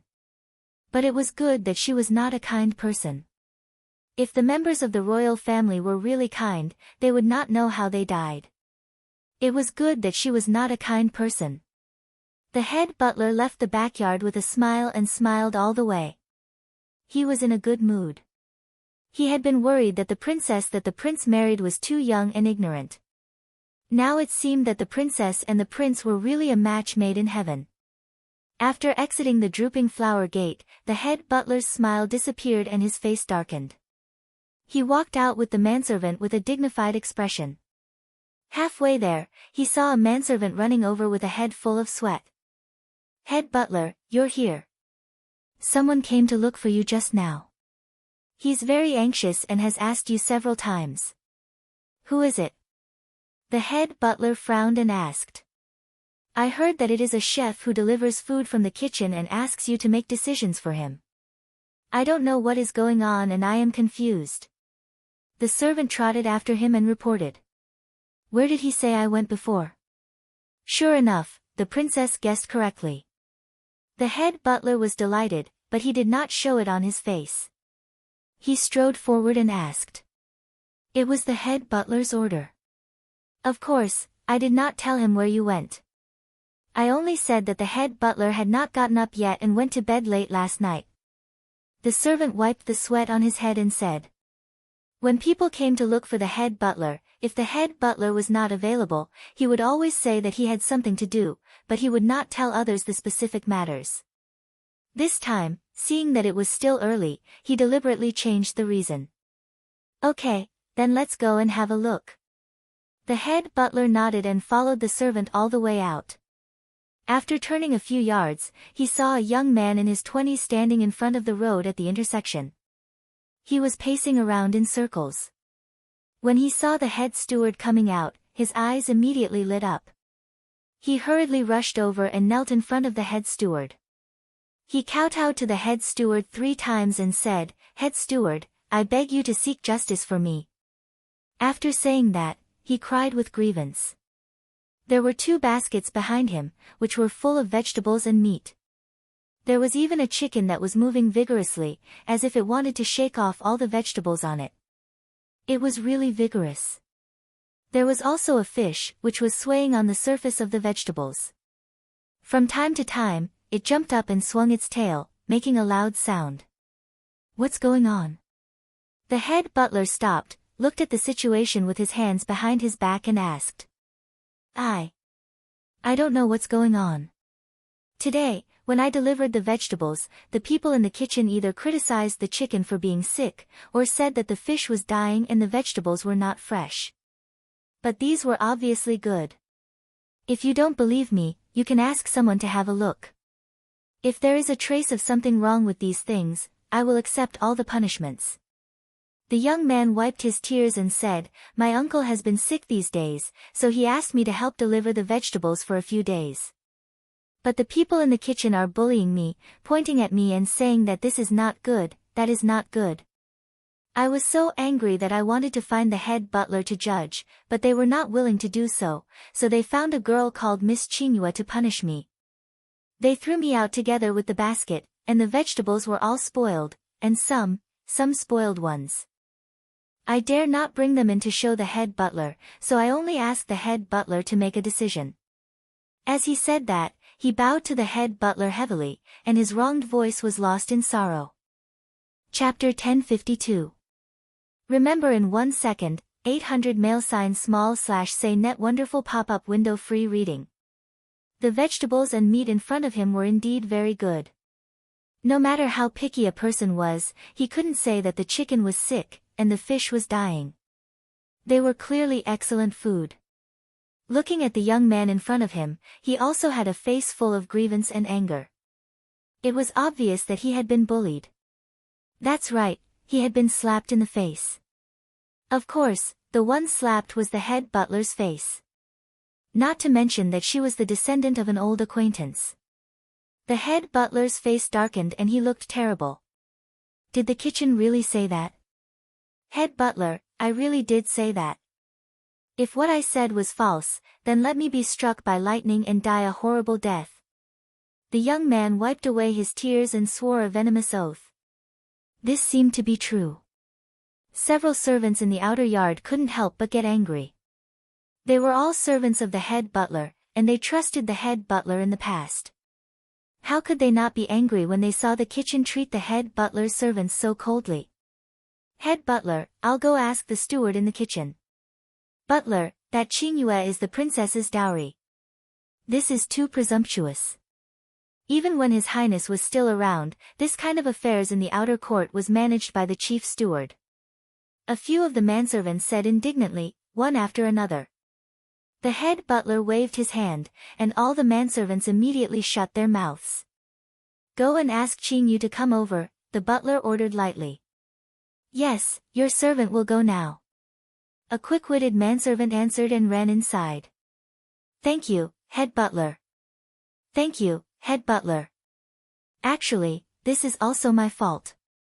If I had given it away at that time, this wouldn't have happened, the young man murmured as he kowtowed gratefully to the head butler. What is it? A manservant asked. This. The young man realized that he had misspoken. He looked around, feeling a little uneasy because there were so many people around. Bring him here, the butler said, turning around and walking to an empty courtyard on the side. Immediately, a manservant reminded the young people to keep up, while the others dispersed. The head butler did not enter the main room. He only sat down in front of the stone table in the courtyard. He looked at the young man who had followed him in with a deep gaze. He tapped his fingers on the stone table twice and said, Tell me, what other secrets are there? There were only the head butler and his two trusted servants in the courtyard. The young man looked around and suddenly took out a small brocade box from his bosom and handed it over. Head butler, take a look at this. A manservant took it and placed it on the stone table in front of the butler. The butler was not in a hurry to open it. Instead, he looked the young man up and down. This is what they asked you for in the backyard? Yes, in fact, it's my fault. When I came to deliver the vegetables, I was seen by someone. Today, when I came to deliver the vegetables again, someone asked me for this thing. I didn't give it to him, so that person sneered and left. He said that if I didn't give it to him, then don't think about delivering the vegetables properly. After that, when I delivered the vegetables to the kitchen, that happened. Who asked you for it? The head butler said calmly. I don't know. She looked very ordinary. She was just an ordinary old maid. I didn't know if she was from the mansion. At that time, I was still suspicious. But I accidentally dropped it when I was delivering the vegetables.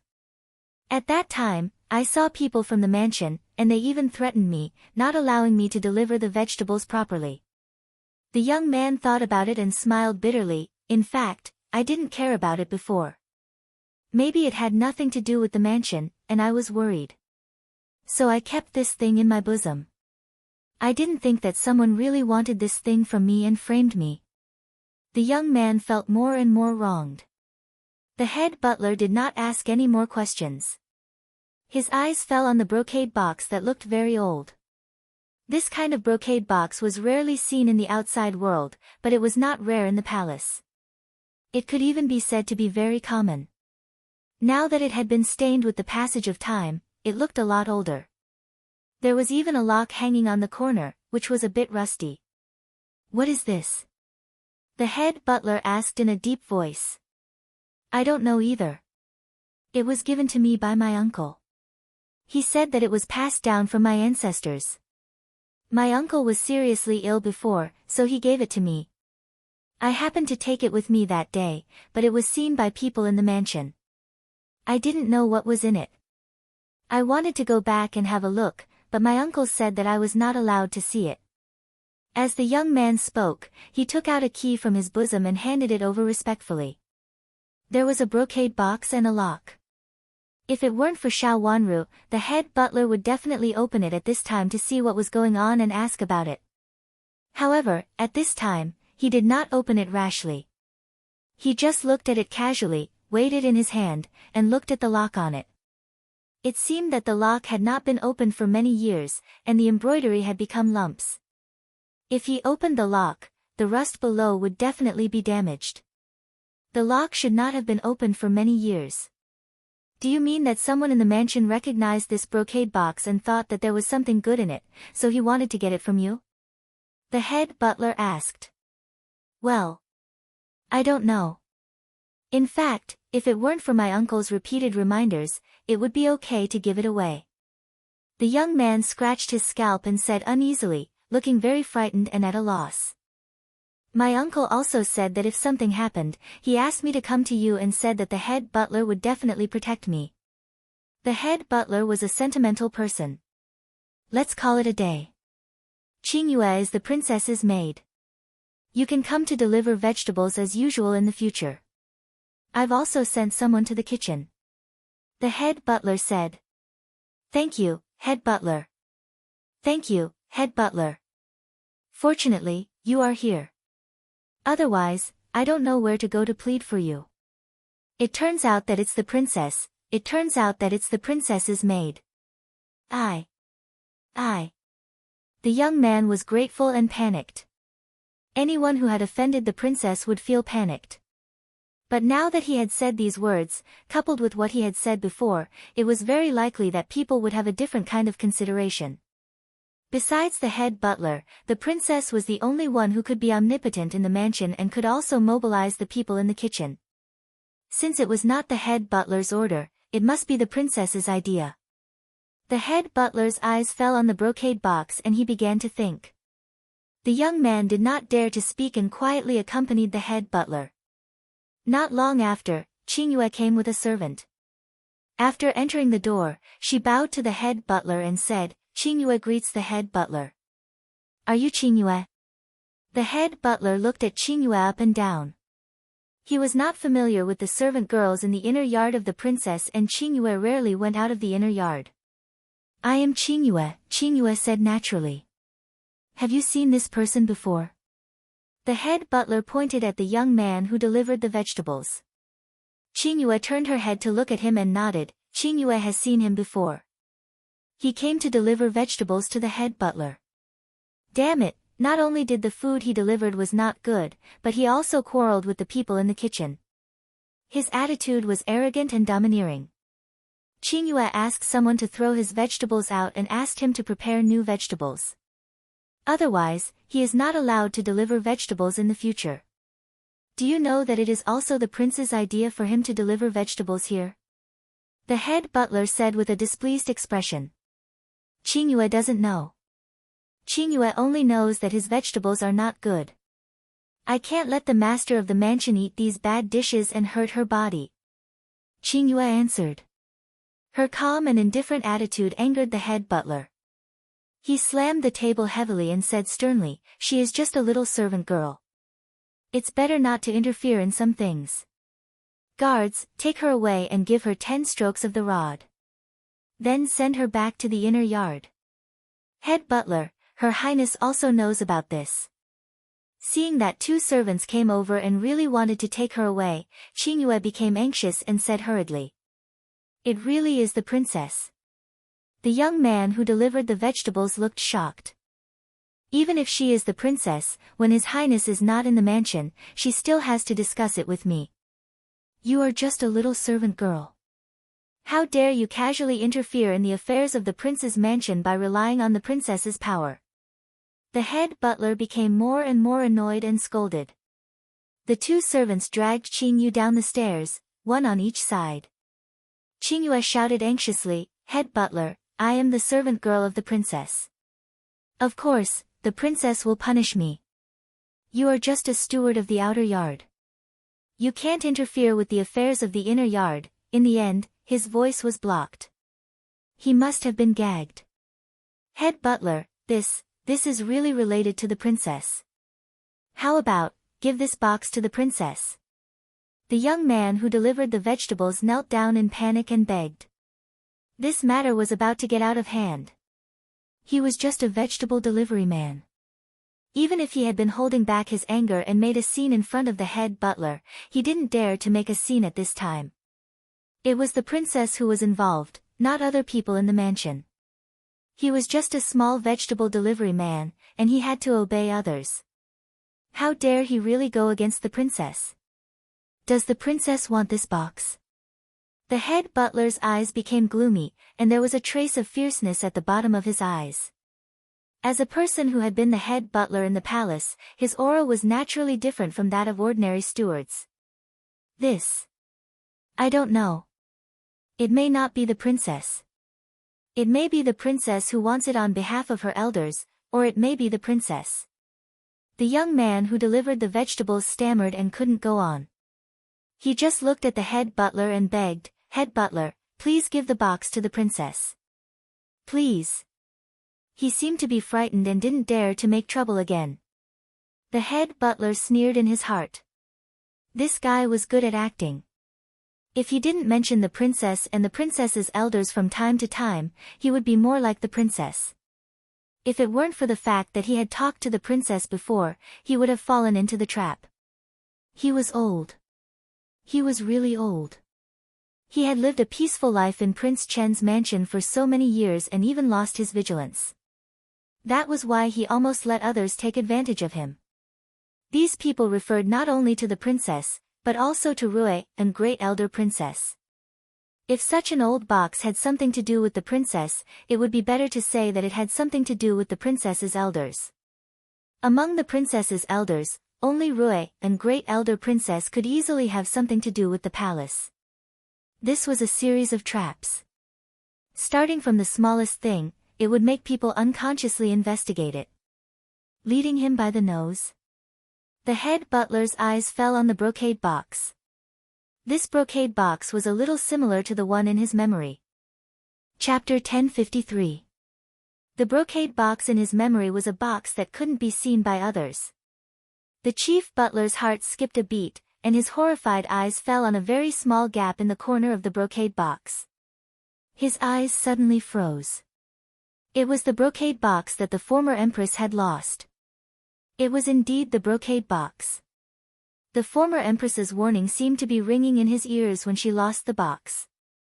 Don't open that brocade box. Even if you get it, don't open it. If you open it and the emperor knows, you will die. This brocade box had disappeared from the former empress's palace.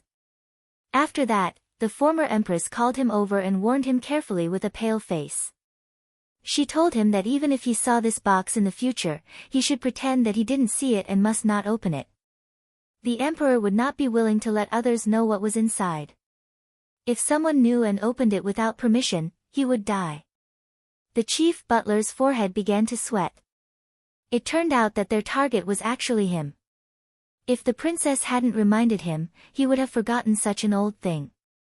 If he opened this brocade box now, everything before was an illusion, and what was happening now was the real thing. Not only him, but also the princess might send it to her. The princess didn't know what had happened in the past. If it was sent to her, she would definitely open it, and even the princess would be implicated. At the thought of this possibility, the chief butler's back was soaked with cold sweat. The entire Prince Chen's mansion would almost be implicated. "Chief butler, the imperial guards from the palace are here." A servant ran in, followed by several imperial guards. They were the emperor's personal guards, and even the empress couldn't order them. His silver armor gleamed and his gaze was sharp. As soon as the commander of the imperial guards entered the room, his gaze fell on the brocade box on the table. With a wave of his hand, several imperial guards immediately surrounded the chief butler. "Your Excellency, what can I do for you in Prince Chen's mansion? The chief butler composed himself, hurriedly stood up, and asked with a smile. Where did this brocade box come from? The leader of the Imperial Guards pointed at the brocade box and said. He sent it. The chief butler pointed at the young man who delivered the vegetables and said, but didn't say the details.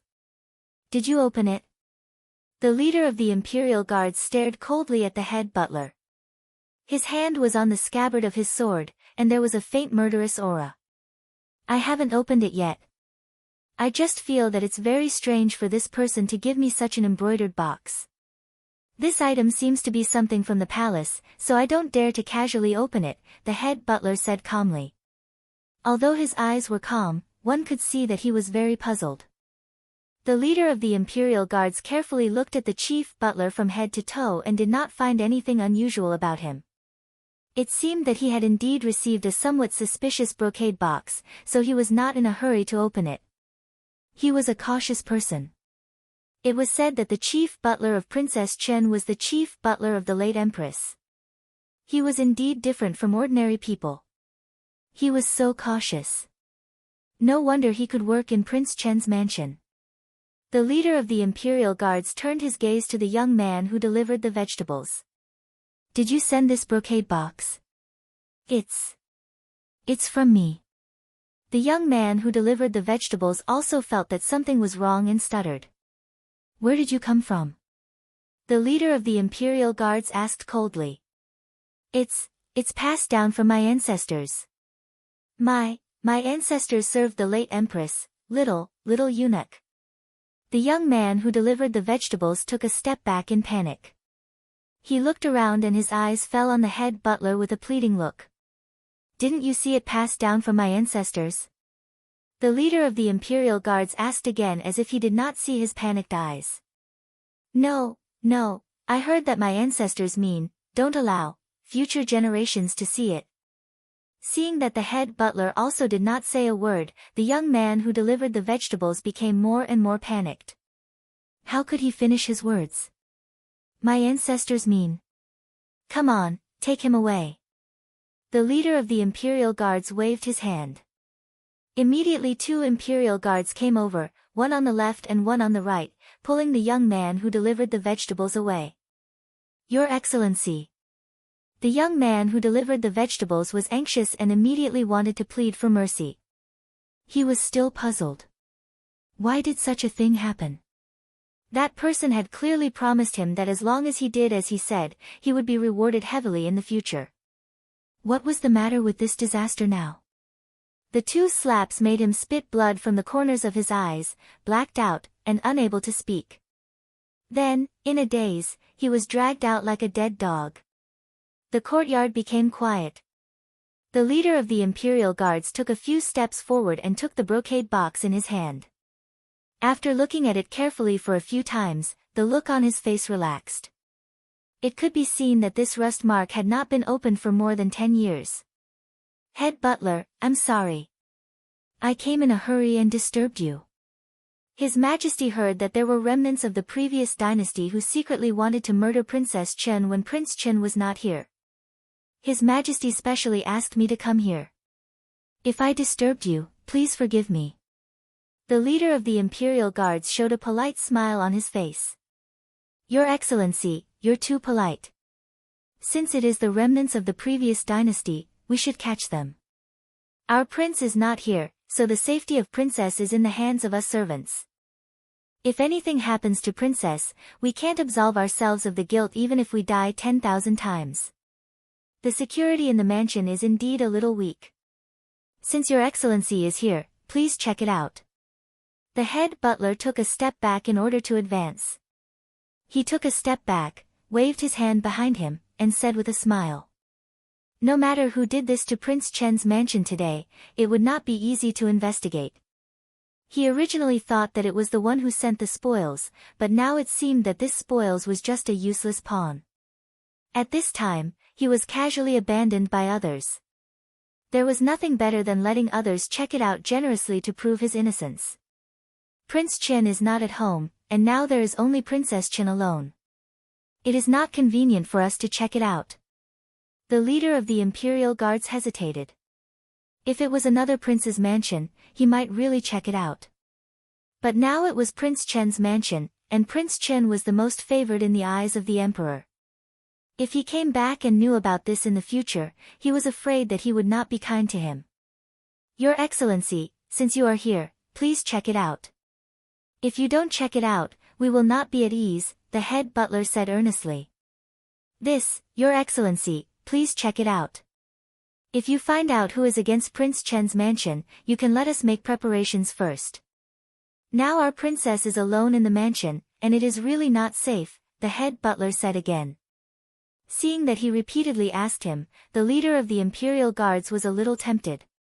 If he really checked it out, it would naturally be the best.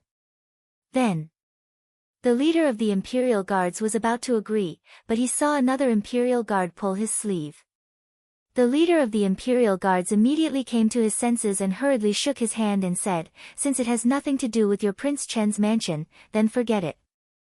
Arrange your own people in the mansion to protect Princess Chen. We can't let anything happen to Princess Chen."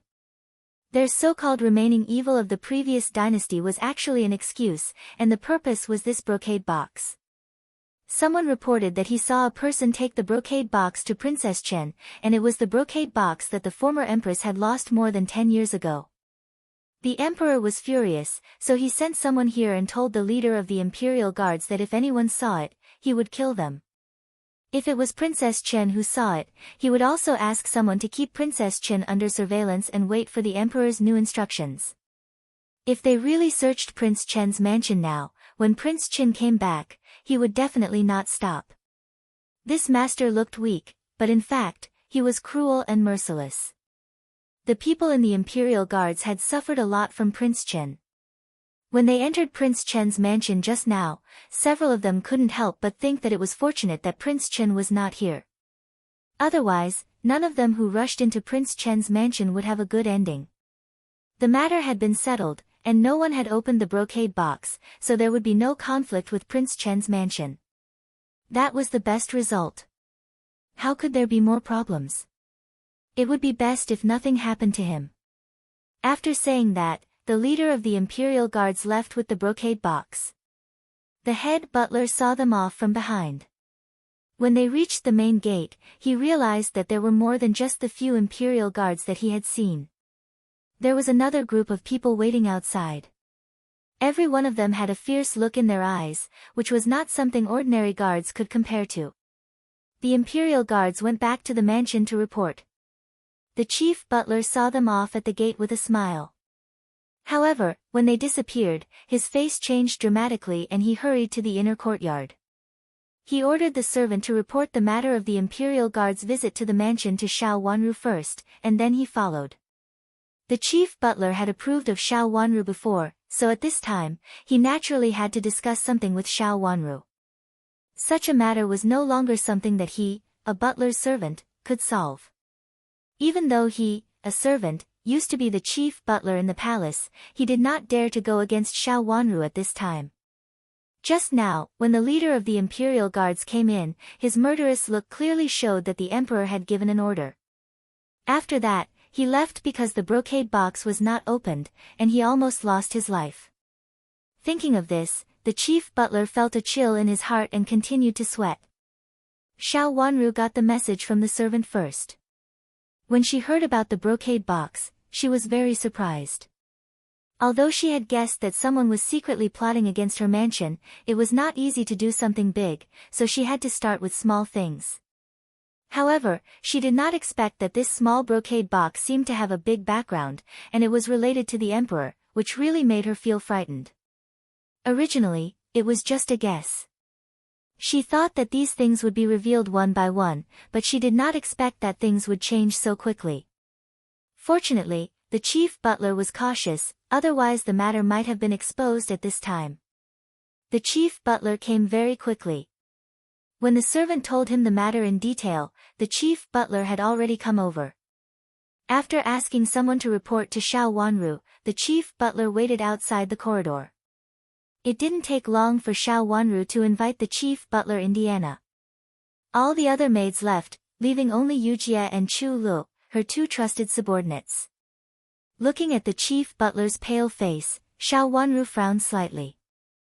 She did not play dumb and directly asked, "Chief butler, do you know about the brocade box?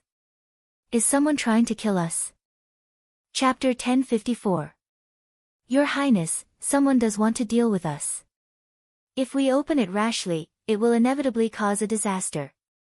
The chief butler lowered his head, and a trace of imperceptible panic flashed across his eyes. Even though he had been the chief butler of the former empress, the brocade box still shocked him. Xiao Wanru had been paying attention to the chief butler. Seeing the panic in his eyes, her heart suddenly skipped a beat, and she asked slowly, "Even the prince can't save us?" "If the prince is here, he may be able to save you, but now he is not here," the chief butler said implicitly without mentioning himself at all. Of course, he meant that even if Chu Luqian wanted to save him, he couldn't, and this was under the circumstance that Chu Luqian was in the mansion. In the current situation, even Xiao Wanru was in danger. Xiao Wanru took a deep breath. She did want to inquire about the brocade box, but now she immediately gave up this idea. The brocade box was so dangerous that she gave up decisively.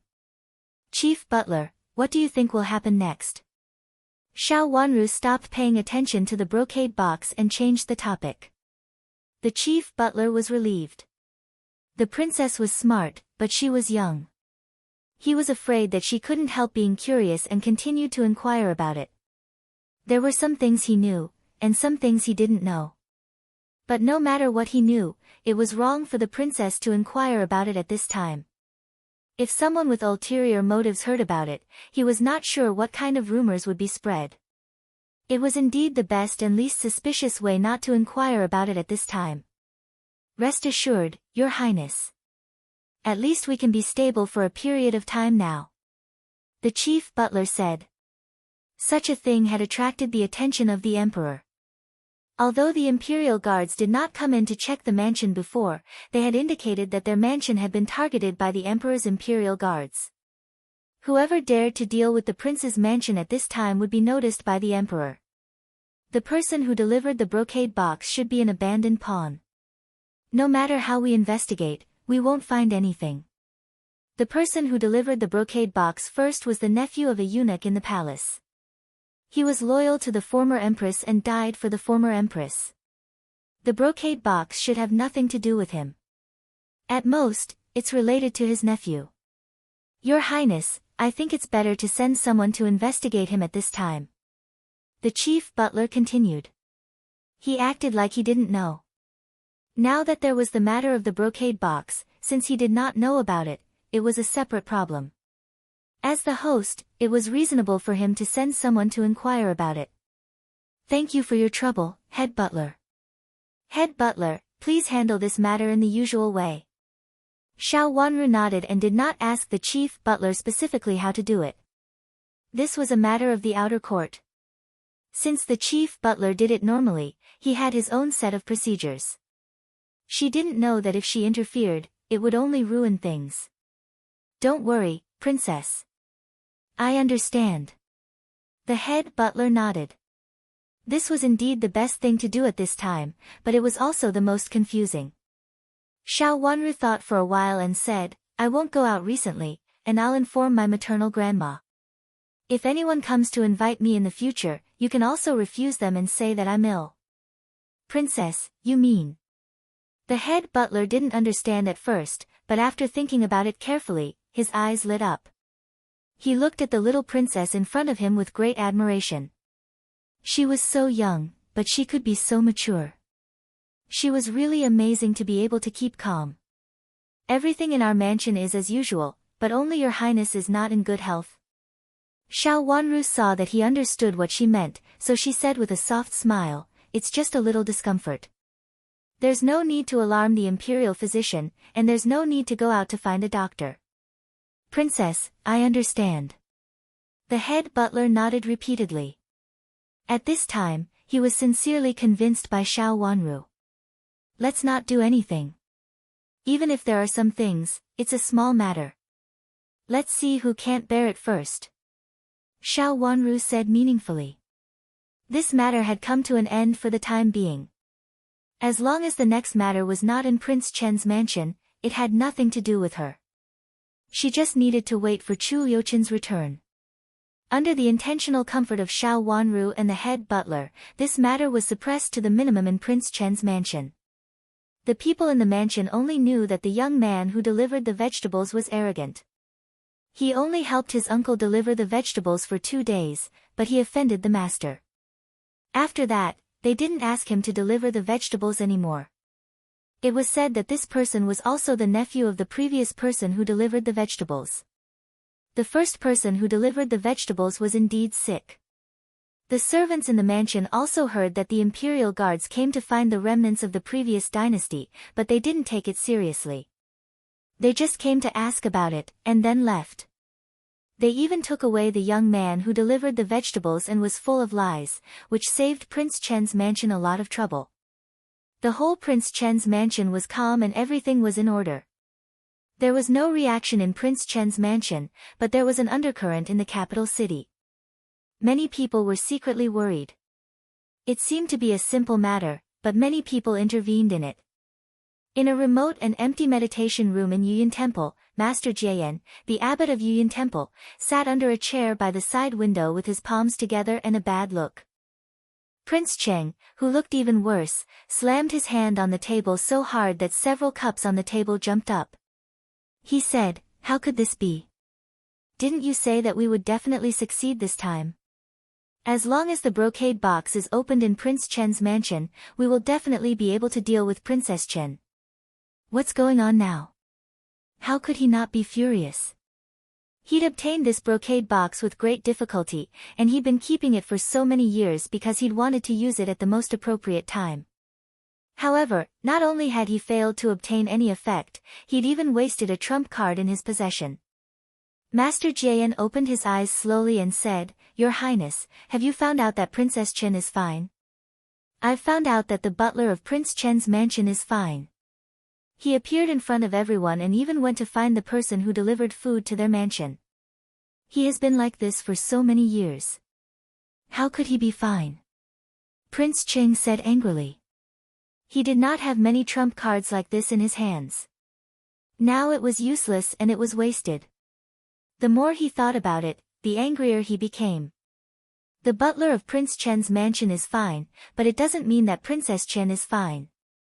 Master Jian did not believe that it was really useless, so he reminded Prince Cheng, "Your Highness, can we consider it from another aspect? The butler is fine, which means that he did not open the brocade box, but send it to Princess Chen. No matter how smart Princess Chen is, she is still young. Do you mean that something has happened to Princess Chen?" Prince Cheng's eyes lit up and his anger immediately subsided. "Your Highness, do you think it is possible that something has happened to Princess Chen? But this matter can't be known by others. If it has something to do with the emperor in the palace, the butler of Prince Chen's mansion doesn't dare to show any strange expression. He has been in the palace for so long and could become the butler of the former empress, so he has good judgment." Master Jian thought for a while and analyzed. Hearing this, Prince Cheng nodded repeatedly and said, "What you said makes some sense. He is just an old fox. He doesn't dare to disobey the emperor's order and his usual behavior is also pretending. If it is really like this, I'm afraid that something bad has happened to Princess Chen. But this is just our guess and we can't take it seriously." Prince Cheng's last sentence came back to the point. Although he did not think that Princess Chen could avoid it, it was too quiet in Prince Chen's mansion at the moment, as if nothing had happened, so he was really worried. "Your Highness, you'd better not take action rashly now. I am afraid that the Emperor has already paid attention to Prince Chen's mansion. No matter whether something has happened to Princess Chen or not, the Imperial Guards have already taken action that day. If you want to find out what happened to Princess Chen at this time, I am afraid that it will attract the Emperor's attention." Master Jian shook his head and thought that it was not the right time. "I know, but what if someone comes to ask to see Princess Chen, and it is a person who has to see her?"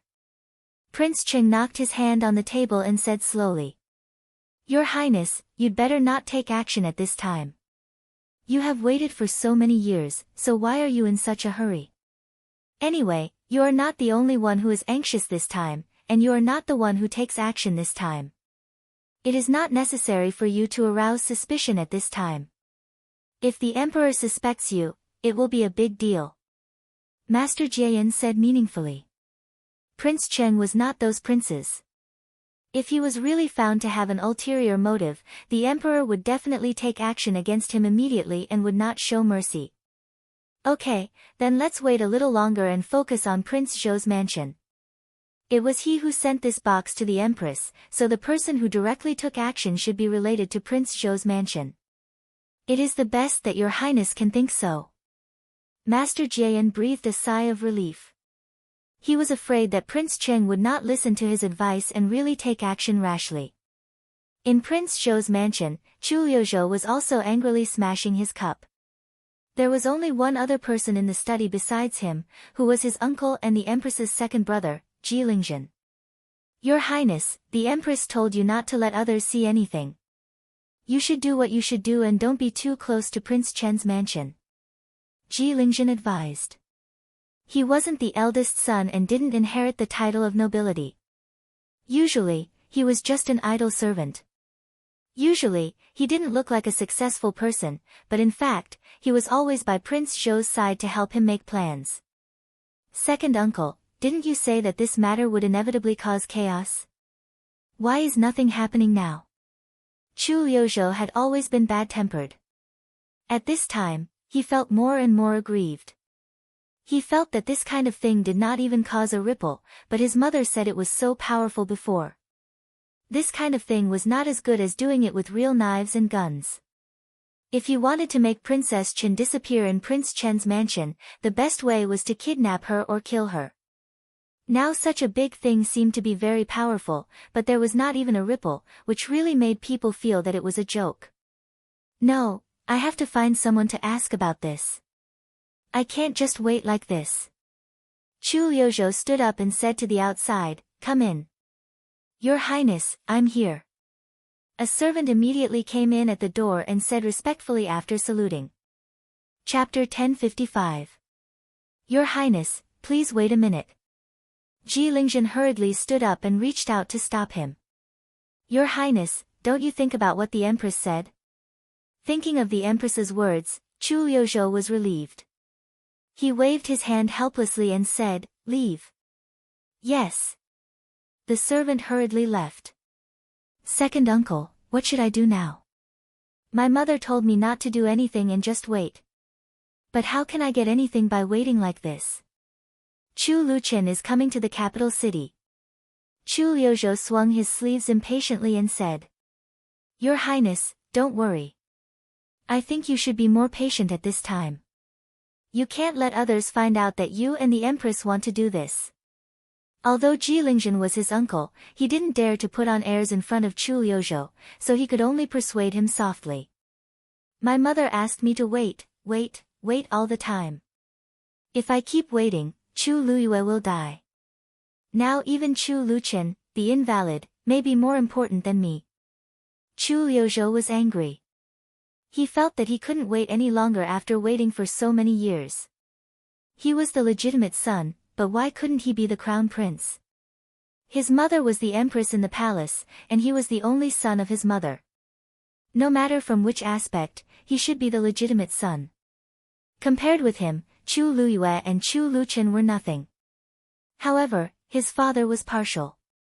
Not only did he put Chu Luyue in front of him, but now it seemed that this invalid also had a chance. Your Highness, don't worry. Shouldn't Prince Yu be anxious this time? That person was sent to Prince Chen's mansion by Prince Yu. Ji Lingzhen comforted the grumpy Chu Liuzhou with a smile. The person who sent the vegetables to Prince Chen's mansion was arranged by Prince Yu. The brocade box that the Empress occasionally got was also sent to Prince Chen's mansion by Prince Yu's people. If something happened, it should be Prince Yu who directly went to Prince Chen's mansion. Ji Lingzhen thought that Prince Zhou didn't have to be so anxious at all. Prince Yu was the most anxious person now. The Empress asked someone to let the brocade box fall into the hands of Concubine Da's people. As expected, Concubine Da and Prince Yu took action. Their people just added fuel to the fire, and the real failure should be Prince Yu. Her words reminded Chu Liuzhou. The grumpy look on his face eased. Thinking for a while, he suddenly laughed. Chu Luiyue wants to harm Prince Chen's mansion, but I didn't expect that he got nothing in the end. It really makes me happy. Looking at Zhou Wang, who looked like a child, Ji Lingjun smiled helplessly. Second uncle, did it really fail? After laughing for a while, Chu Liuzhou suddenly stopped and asked a new question. Her Majesty said it might not work out. Ji Lingjun said vaguely. So you didn't investigate clearly? Why didn't you investigate it clearly? Chu Liuzhou waved his sleeves discontentedly and said. We can't investigate Prince Chen's mansion at will now. The Emperor has sent the Imperial Guards to keep an eye on it. Ji Lingjun said. He was afraid that this prince would be moved and send people out to attract the Emperor's attention. Prince, you must not act rashly at this time. Is Princess Chen really fine? Chu Liuzhou focused on something else. This. I really don't know. I only heard that the Empress is sick, Ji Lingjun said. At present, no one in Prince Chen's mansion dared to interfere again. The news they knew was often heard inadvertently. No one dared to inquire about it deliberately. Even the Empress did not dare to mention Princess Chen in front of the Emperor, so as not to attract the Emperor's attention. Chu Luiyue. How is it? Chu Liuzhou calmed down and asked. Prince Yu is also very calm. Nothing happened, Ji Lingjun said. Chu Liuzhou sneered and said sarcastically, he is really patient. He sent people to set up such a trap, but he got nothing in the end. But he is still so patient. He is indeed the most insidious among the brothers. Chu Liuzhou sneered and said. Prince Yu took action directly. Since he is so patient, why can't you be patient? Whether something happened to Princess Chen, or whether it really failed, you can't come forward to verify it. Prince Yu will be anxious. This time, you can just wait aside and watch the show. Anyway, it's impossible to find out that you are the culprit. Ji Lingjun knew Prince Zhou's character. He said what Prince Zhou cared about. Chu Liuzhou nodded repeatedly. Second uncle, you're right. I know. I won't investigate this matter impulsively. I'll listen to my mother and second uncle and wait and see. Chu Liuzhou was satisfied and immediately listened to his mother's advice and said with a smile. Prince Yu's mansion was calm on the surface, but Chu Luiyue couldn't calm down in his study. Not only his advisor, Mr. Lu, but also Wen Shiqi was in his study. Sitting in the corner, Wen Shiqi was looking at a fan in his hand. It was an authentic work of a scholar of the previous dynasty that he admired. He nodded as he looked at it. It seemed that his attention was all on this authentic work. This was the excuse Chu Luiyue used to invite him here. But he had been paying attention to the conversation between Chu Luiyue and Mr. Lu. Mr. Lu, is it really useless? Chu Luiyue asked uneasily. It seems to be useless. Prince, you should be prepared for failure. Mr. Lu said implicitly. In the current situation, several counselors couldn't help persuading their masters. At this time, no matter who stood up for them, it would not end well. How could it fail? How could it fail? Mother said. Chu Luiyue immediately felt that he had said something wrong. He hurriedly stopped talking and coughed hard. Then his face softened. Mr. Lu, what should I do now? Please teach me. After saying that, he stood up and bowed to Mr. Lu respectfully. Mr. Lu hurriedly stood up and turned away, not daring to accept his bow. Prince, don't be so polite. We have to think about it in the long run. Mr. Lu said. The two of them sat down again. Mr. Lu, what do you think we should do now? Chu Luiyue asked respectfully again. Prince, we shouldn't do anything now. Just wait and see. I heard that Princess Chen has a small cold in the mansion, but I don't know if it's true. They said that it's not a big problem. They didn't invite imperial physicians, so they can't find out for a while. Mr. Lu analyzed methodically. We'd better go to find out the news now, but we're afraid that the emperor will find out. Mr. Lu was actually a little anxious. This idea was his, but it didn't work at the moment. He couldn't even figure out the truth. Yuan Qing, what do you think? Chu Luiyue thought for a while and suddenly turned to Wen Shiqi, who seemed to be focused on the fan. Hearing Chu Luiyue's question, Wen Shiqi raised his head and glanced at Mr. Lu, who was a little nervous. Prince Yu, we'd better think about it in the long run. He didn't pretend that he didn't hear it. He just said something that followed their thoughts. Yuan Qing, do you think we should take the initiative to find out about Princess Chen? Chu Luiyue asked hurriedly, and his eyes fell on Wen Shiqi's face. Wen Shiqi didn't seem to notice the tentative look in Chu Luiyue's eyes. He thought for a while and said, "It's not convenient for you to go to Prince Chen's mansion to find out. Actually, you can go to Rui and Great Elder Princess's mansion." His words reminded Chu Luiyue, and he nodded repeatedly. Yuan Qing, you're right. I should go to see my grandaunt. At this time in the past, I would also go to see her. Among the princes, although Chu Luiyue looked cold, he had always been good to the elders of the royal family. Rui and Great Elder Princess's mansion was one of the places he paid special attention to. When he was young, he received concubine Da's order and went to Rui and Great Elder Princess's mansion from time to time. Later, when Xiao Yanru lived in Great Elder Princess's mansion, he went there more frequently. Chu Liuzhou followed him to Rui and Great Elder Princess's mansion. During the period when Xiao Yanru was raised in Rui and Great Elder Princess's mansion, Chu Liuzhou also went there a lot. After Xiao Yanru returned to Duke Xing's mansion, Chu Liuzhou basically didn't go there, but Chu Luiyue still went to see Rui and Great Elder Princess from time to time.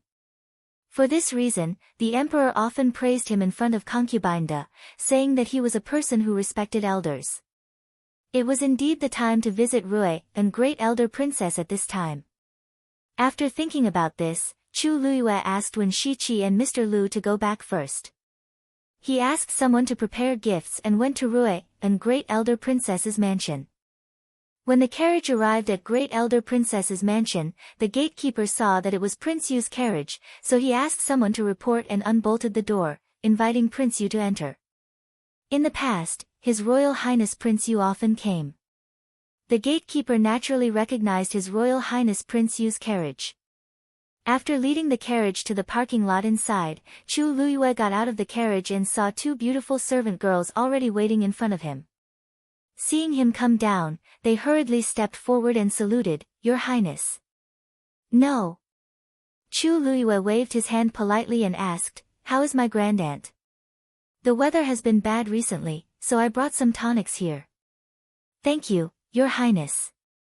Our first princess knows that you are here and has been waiting for you. She is in good health." "Thank you, Your Highness, for your concern." One of the servant girls answered cleverly, and the other added a few words on the side with a smile. Chu Luiyue nodded and followed the servant girls inside. When he arrived in front of Rui and Great Elder Princess, he stepped forward with a smile and saluted, "Good morning, grandaunt." "Prince Yu, you are too polite. Please sit down." Rui and Great Elder Princess said with a smile. Chu Luiyue did not stand on ceremony anymore and sat down. The servant girls served tea. He picked up the teacup and took a sip before saying, "Grandaunt, did you have any old problems?"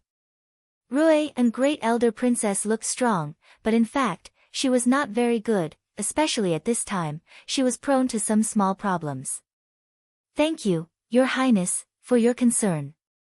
I am in good health," Rui and Great Elder Princess said. After asking a few more questions with concern, Chu Luiyue got to the point, "Where is Cousin Hao? Shouldn't he be here at this time in the past?" Chu Luiyue thought clearly. Compared with Rui and Great Elder Princess, Xiao Yuanhao was the breakthrough point. "Hao was sick before, and I also have a headache." Rui and Great Elder Princess sighed and said helplessly. "Sick? Isn't it terrible? I happen to bring an imperial physician with me. Let him check on Hao." Chu Luyue stood up with concern. Chapter 1056. Rui, and Great Elder Princess looked at Chu Luyue with a trace of serenity in her eyes and said, "He has taken the medicine before and should be asleep now. Since he has fallen asleep, I will come to see Cousin Hao next time." Chu Luyue said with a smile, "Cousin Hao is now the heir of Marquis Xing, and my wish has been fulfilled. All of this belongs to Hao, Rui, and Great Elder Princess's face turned cold. "No matter what, it belongs to Hao, but will Marquis Xing really be willing to accept it? You'd better be careful," Chu Luyue said with concern. Chu Luyue paused and said, "Grand Aunt, do you know that the first young master of Marquis Xing's car collided with Yuan An's?"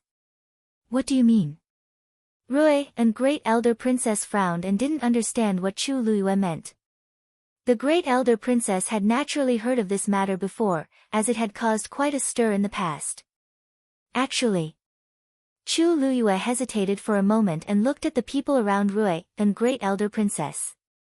Rui, and Great Elder Princess coughed in a low voice and said, "Don't worry, they are all my confidants. Just say what you want to say." When Infanta Yuan and was hit, Xiao Hua and was actually fine. Yuan and asked someone to beat him. Chu Luyue lowered his voice a little. Rui, and Great Elder Princess's eyes immediately widened and she asked, Why? When I was the heir of Marquis, I once went to Aunt Ruiping's mansion.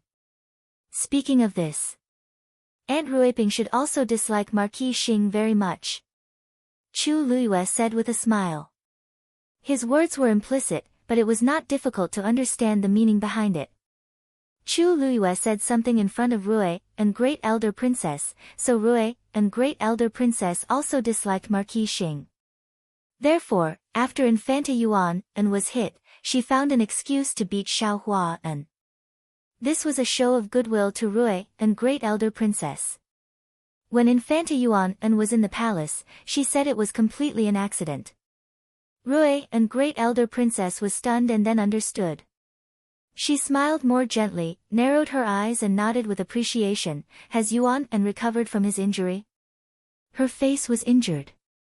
My second brother sent a miracle-working doctor with excellent medical skills, so there should be no big problem, Chu Luyue said. Her face was injured. Second brother of a miracle-working doctor with excellent medical skills, so there should be no big problem. This was Infanta Yuan An's favor as well as Chu Luyue's. Hearing this, Chu Luyue was overjoyed. If he could make Rui and Great Elder Princess stand on his side, he would benefit a lot. Not to mention the relationship between Rui and Great Elder Princess and the Empress Dowager.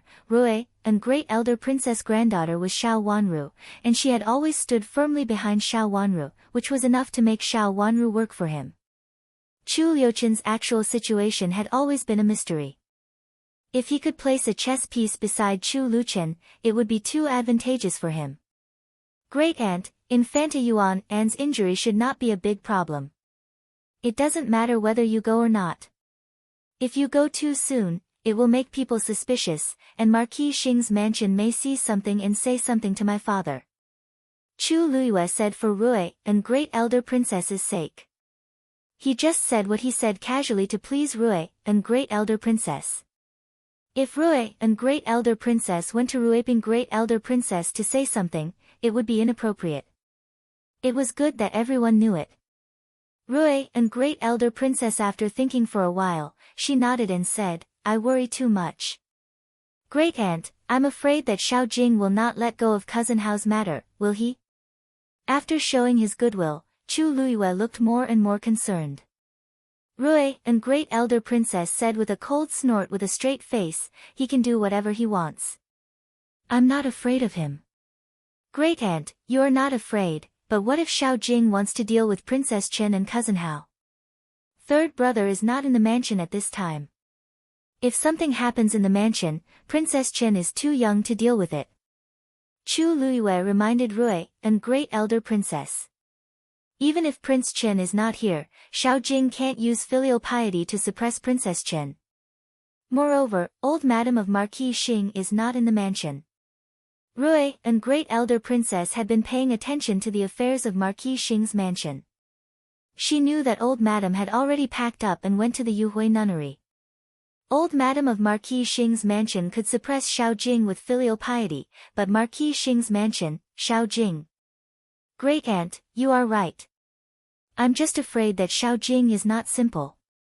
I heard that the emperor sent imperial guards to Prince Chen's mansion before. I don't know if it has anything to do with Xiao Jing. Chu Luyue came here today to inquire about Xiao Wanru. He originally wanted to ask Xiao Yuanhao. Since Xiao Yuanhao was ill, he could only ask Rui, and great elder princess, indirectly. Rui, and great elder princess, waved her hand and said indifferently, it was a false alarm. It's nothing. The emperor sent people to catch the remnants of the previous dynasty. He thought that they fell into Prince Chen's mansion, so he left after asking the butler of Prince Chen's mansion. He didn't disturb Princess Chen, so it is unlikely to have anything to do with Xiao Jing. Xiao Wanru was fine. My plan has failed. Chu Luyue was shocked, but he didn't show it on his face. He still looked concerned and said, that's good. Since third brother is not here, I'm afraid that Marquis Xing's mansion will make trouble again. Father also asked about third brother the day before yesterday. Did the emperor say when Prince Chen will return to the capital city? Rui, and great elder princess, became spirited. Well. Great aunt, please forgive me for not telling you. Chu Luyue said in embarrassment. This kind of thing was also a military and state affair, so he really couldn't tell her. Nothing would happen on the way to the capital city under normal circumstances, but he couldn't guarantee that no one would try to harm Chu Luchen or the two princesses of the Su kingdom who followed him to the capital city. Exposing Chu Liuchen's itinerary could lead to an accident. It was best not to ask or tell. I asked too much. Rui, and great elder princess, understood what he meant and said slowly. Great aunt, if third brother enters the capital city, I will inform you immediately. Chu Luyue stood up and said with a smile, I have something to do now, so I won't disturb you. Rui, and great elder princess, nodded and said, if you have something to do, you can leave now. After bowing to Rui, and great elder princess, Chu Luyue turned around and strode away. Rui, and great elder princess, frowned slightly. What Chu Luyue said when he came over was not important at all. There seemed to be no substantive problem. What was his purpose? Zhuozhua had sent someone to tell her that if anyone came to inquire about her, Rui, and great elder princess, would pay special attention to it. But now, there were many people who asked about Zhuozhua. Several madams who came and went with her in the past would talk about Zhuozhua when they met her. In particular, the emperor's imperial guards had once entered Prince Chen's mansion. Except for these frequent visitors. His wife, Ruiping great elder princess, mentioned her granddaughter to Chu Luyue. Who was the one secretly plotting against his granddaughter? Ruian great elder princess had always felt that Ruian great elder princess was suspicious, but now she also felt that Chu Luyue seemed to be a little suspicious. She just thought about Chu Luyue's words and didn't say anything. She just casually said a few words of concern. Who on earth was it? Rui, and great elder princess, was very confused. But no matter what, she had to tell her granddaughter about it. Her granddaughter was smart and would definitely find clues from these people. Chu Luyue walked out with a calm look, but his heart was already in turmoil. Xiao Wanru was fine, so his plan did not succeed. He was a little angry in his heart, but he couldn't help thinking about it. The plan was so meticulous and could be said to be closely linked. What went wrong? How could the people of Prince Chen's mansion escape? Needless to say, the chief butler of Prince Chen's mansion should have fallen into the trap this time, but nothing happened to him at the moment. It would be much easier to deal with Xiao Wanru after getting rid of the chief butler of Prince Chen's mansion. At that time, it would not take much effort to kill Xiao Wanru or make her disappear. The chief butler of Prince Chen's mansion was the most important trouble. The identity of the former chief butler of the Empress was enough to let people know that this chief butler was not simple and easy to deal with. After getting on the carriage, Chu Liuyue's face became cold and there was a trace of fierceness in his eyes. There must be a reason for it, but he didn't know which part went wrong. The carriage slowly went out of the gate of Rui, and great elder princess mansion. Go to the savant's building, Chu Luiyue ordered as soon as they got out of the door.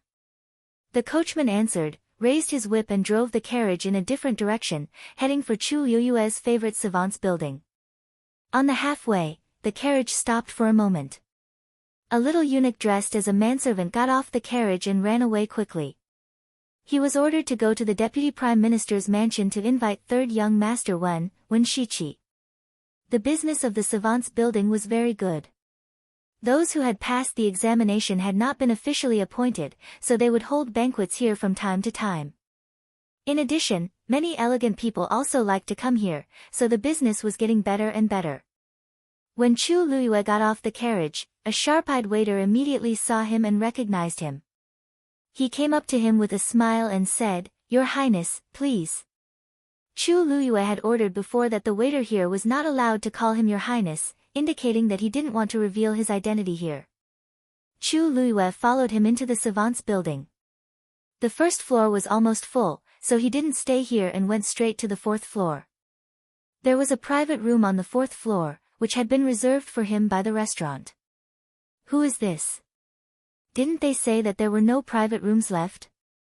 Someone said unhappily when he saw the waiter leading the person to the private room upstairs with a fawning face. He must be a noble child in the capital city.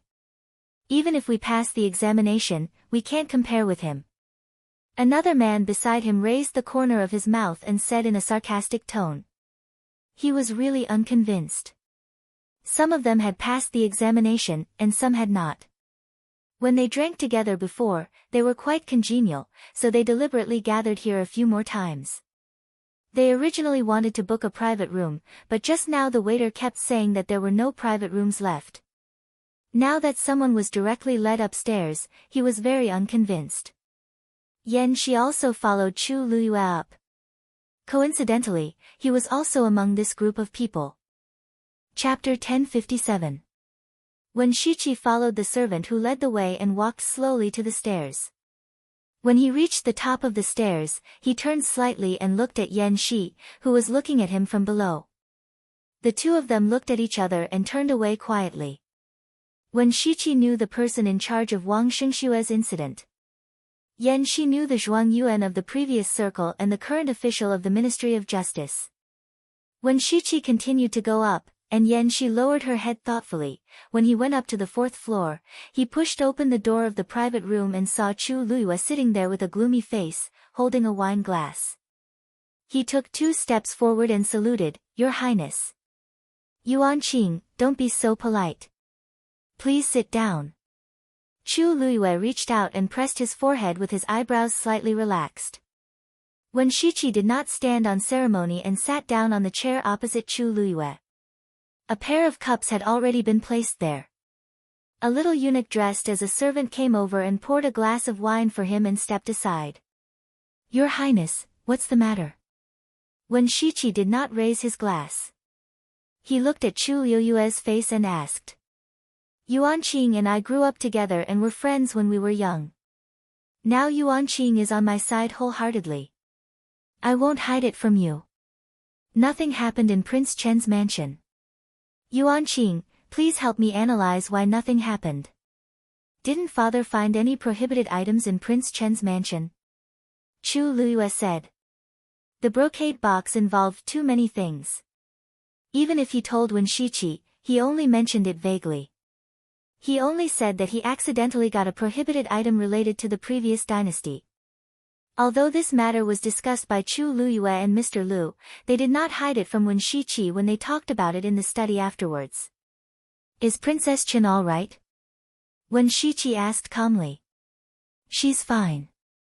It should be a common physical discomfort. It's not what I thought before. Father has already controlled someone to kill Princess Chen." Chu Luiyue frowned and said. He had thought that there was no news about Xiao Wanru because she was imprisoned by his father with the excuse of illness and then died before Chu Luiyue entered the capital city. Compared with a sudden death, this reason was much more sufficient and acceptable. If Princess Chen is fine and there is no change in Prince Chen's mansion, then Prince's plan will definitely fail. Wen Shiqi said lightly, Your Highness, you'd better not act rashly now. Although Prince Chen is not in the capital city, His Majesty's attention has been drawn to Prince Chen's mansion. Your Highness, perhaps you should think about how you got the so-called prohibited goods. I got it by chance. Chu Liuyue's pupils contracted and his eyes twitched. He suddenly felt that he had missed something. Whether he got it by chance or someone did it on purpose, Your Highness, you'd better figure it out. Wen Shiqi said, maybe this is the key reason why things went wrong. Chu Liuyue's heart thumped twice, and he tentatively asked, Do you mean that someone may have schemed against me? Your Highness, you should know best whether someone schemed against you or not. Wen Shiqi said. Chu Liuyue's face changed. He didn't know what was in the brocade box, but he saw that his mother's face changed, and then she told him not to open it and asked him to give the hot brocade box away, saying that it was a troublemaker. If the emperor found out who had it, it would be a big disaster. Because of this mysterious brocade box, he later borrowed the strength of others to fight against others. Could it be that someone did it on purpose? He got this brocade box in the imperial palace. At that time, he saw a little eunuch running out of a place in a panic and happened to run in front of him. After he was caught, the little eunuch hit the wall and died without saying anything, leaving only this brocade box. Seeing the rust on the brocade box, Chu Liyue paid attention to it at that time and didn't open it. Instead, he went to find his mother, concubine De. His mother seemed to know something, but she wasn't very clear. When she saw the brocade box, her face changed dramatically. If someone in the imperial palace schemed against him, it was most likely to be the empress. He really thought it was a coincidence before, and then he was attracted by concubine De's expression, so he didn't think about other possibilities in this matter for a while. Being reminded by Wen Shiqi, Chu Liyue immediately realized that he might have fallen into the trap of the empress and her son. Not only he had such an idea, but the empress and her son should also want to let Chu Luqian marry Princess Yutao of the Su Kingdom. Chu Liyue slammed his hand on the table so hard that the bowls and plates on the table jumped up. He suddenly stood up and paced back and forth twice before he stood still and said, I should have fallen into your trap. Your Highness, if there is really something wrong with the brocade box, then it is normal for the following things to change. Wen Shiqi said indifferently as if he didn't see the rage on Chu Liyue's face. Yuanqing sect, please. Chu Liyue bowed to Wen Shiqi. Wen Shiqi hurriedly stood up to return the salute. The two of them sat down again. If there is really something wrong with the brocade box, it means that someone else wants to plot against Prince Chen's mansion. They may be watching the show from the sidelines, or they may expose Prince's matter to Prince Chen's mansion and let Princess Chen know that what happened before was done by Prince Chen, making Prince's mansion and Prince Chen really go against each other. Wen Shiqi said. Go against Prince Chen's mansion. Go against Chu Luqian. Thinking of Chu Luqian, Chu Liyue's heart twitched for no reason, and there was a dark mist looming in his eyes. He was jealous and resentful. He was his father's son, but why did his father take care of this invalid more than himself? They should be watching a good show. It is impossible for them to expose my behavior to Prince Chen's mansion. Chu Liyue shook his head and said decisively. Since they are here to watch a good show, they may do something in secret. Maybe the people in Prince Chen's mansion know some clues. Since there can't be any accident in Prince Chen's mansion, the news must have been leaked by another party in secret, Wen Shiqi said unhurriedly. Chu Liyue was shocked, but after thinking about it carefully, he felt that it made sense. He nodded repeatedly and said, There is absolutely no accident here, and no one found out about it later. It seems that there is a third party behind this matter, who wants to see me play a good show, but I didn't expect that someone found the trace. This could explain what happened in Prince Chen's mansion. Chu Liyue's face turned livid with anger. He had always thought that he was the one sitting on the fishing platform, but now he found that in this careful plan, he was the one in the foreground, and someone had secretly spied on him. Wen Shiqi and Chu Liyue didn't leave the private room together. He left first. After going downstairs, he looked at Yan Shi strangely again. After they looked at each other silently, Yan Shi smiled at Wen Shiqi and silently raised the wine glass in her hand to Wen Shiqi. Wen Shiqi went downstairs and went straight to Yan Shi. He cupped his hands to her and said, Yan Tanhua. Lord Wen. Yan Shi said. After being stunned for a moment, she put down the wine glass in her hand, stood up, and cupped her hands to salute Wen Shiqi. All the people around were stunned. Some people who knew Wen Shiqi whispered to the people around them, he is the top scholar of the previous year, the third child of Prime Minister Wen's mansion. Third child Wen. Lord Wen. The scholars who came with Yan Shi stood up together. The top scholar was always the most respected scholar. Moreover, Wen Shiqi was still young even now, so it could be seen that he was famous at that time. Wen Shiqi smiled and cupped his hands, and then said to Yan Shi, Child Yan, would you do me the honor to drink a cup of wine? It's better to meet by chance than to invite you. I should invite you. Lord Wen, please. Yan Shi said and looked around. There happened to be an empty table near the window, so she hurriedly led them there. The waiter had already cleaned up the table quickly. The two of them went over and sat down, and the waiter served tea. Lord Wen, is it about the previous case? Yan Shi asked as soon as she sat down. It's about this indeed. I want to ask you, Child Yan, Wen Shiqi said with a faint expression. Lord Wen, please go ahead. Yan Shi's face tightened, thinking that there would be a follow-up to this matter. Although Wang Xingxue was dead, this matter was considered over. It was said that Wang Xingxue had done it alone, and his accomplice, Ning Kaixian, was also banished. The matter was completely over here, but Yan Shi always felt that it should not be ended in this way. Child Yan, do you think that Wang Xingxue's case has something to do with Marquis Xing's mansion? Wen Shiqi asked directly. Yan Shi's eyes fell on Wen Shiqi's face. She calmed down and said carefully, Does the Ministry of Justice have any other doubts about this matter? The official of the Ministry of Justice said that this matter had nothing to do with anyone else but Wang Xingxue. That was what the official of the Ministry of Justice said at that time. After saying that, he turned around and left, without giving Yan Shi a chance to argue. The Ministry of Justice has closed the case and said that it was all Wang Xingxue's business, but I still think there are some doubtful points in it. Child Yan, do you think this matter has anything to do with Princess Chen? Wen Shiqi asked again, staring at Yan Shi sharply. Lord Wen, how can this matter have anything to do with Princess Chen? Yan Shi's face also darkened, and her eyes fell on Wen Shiqi suspiciously. It has nothing to do with Princess Chen. Wen Shiqi asked again.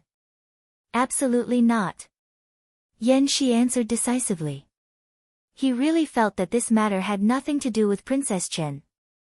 Then it should have something to do with Marquis Xing, right? Wen Shiqi's expression softened, and he said with a slight smile. It shouldn't have anything to do with him.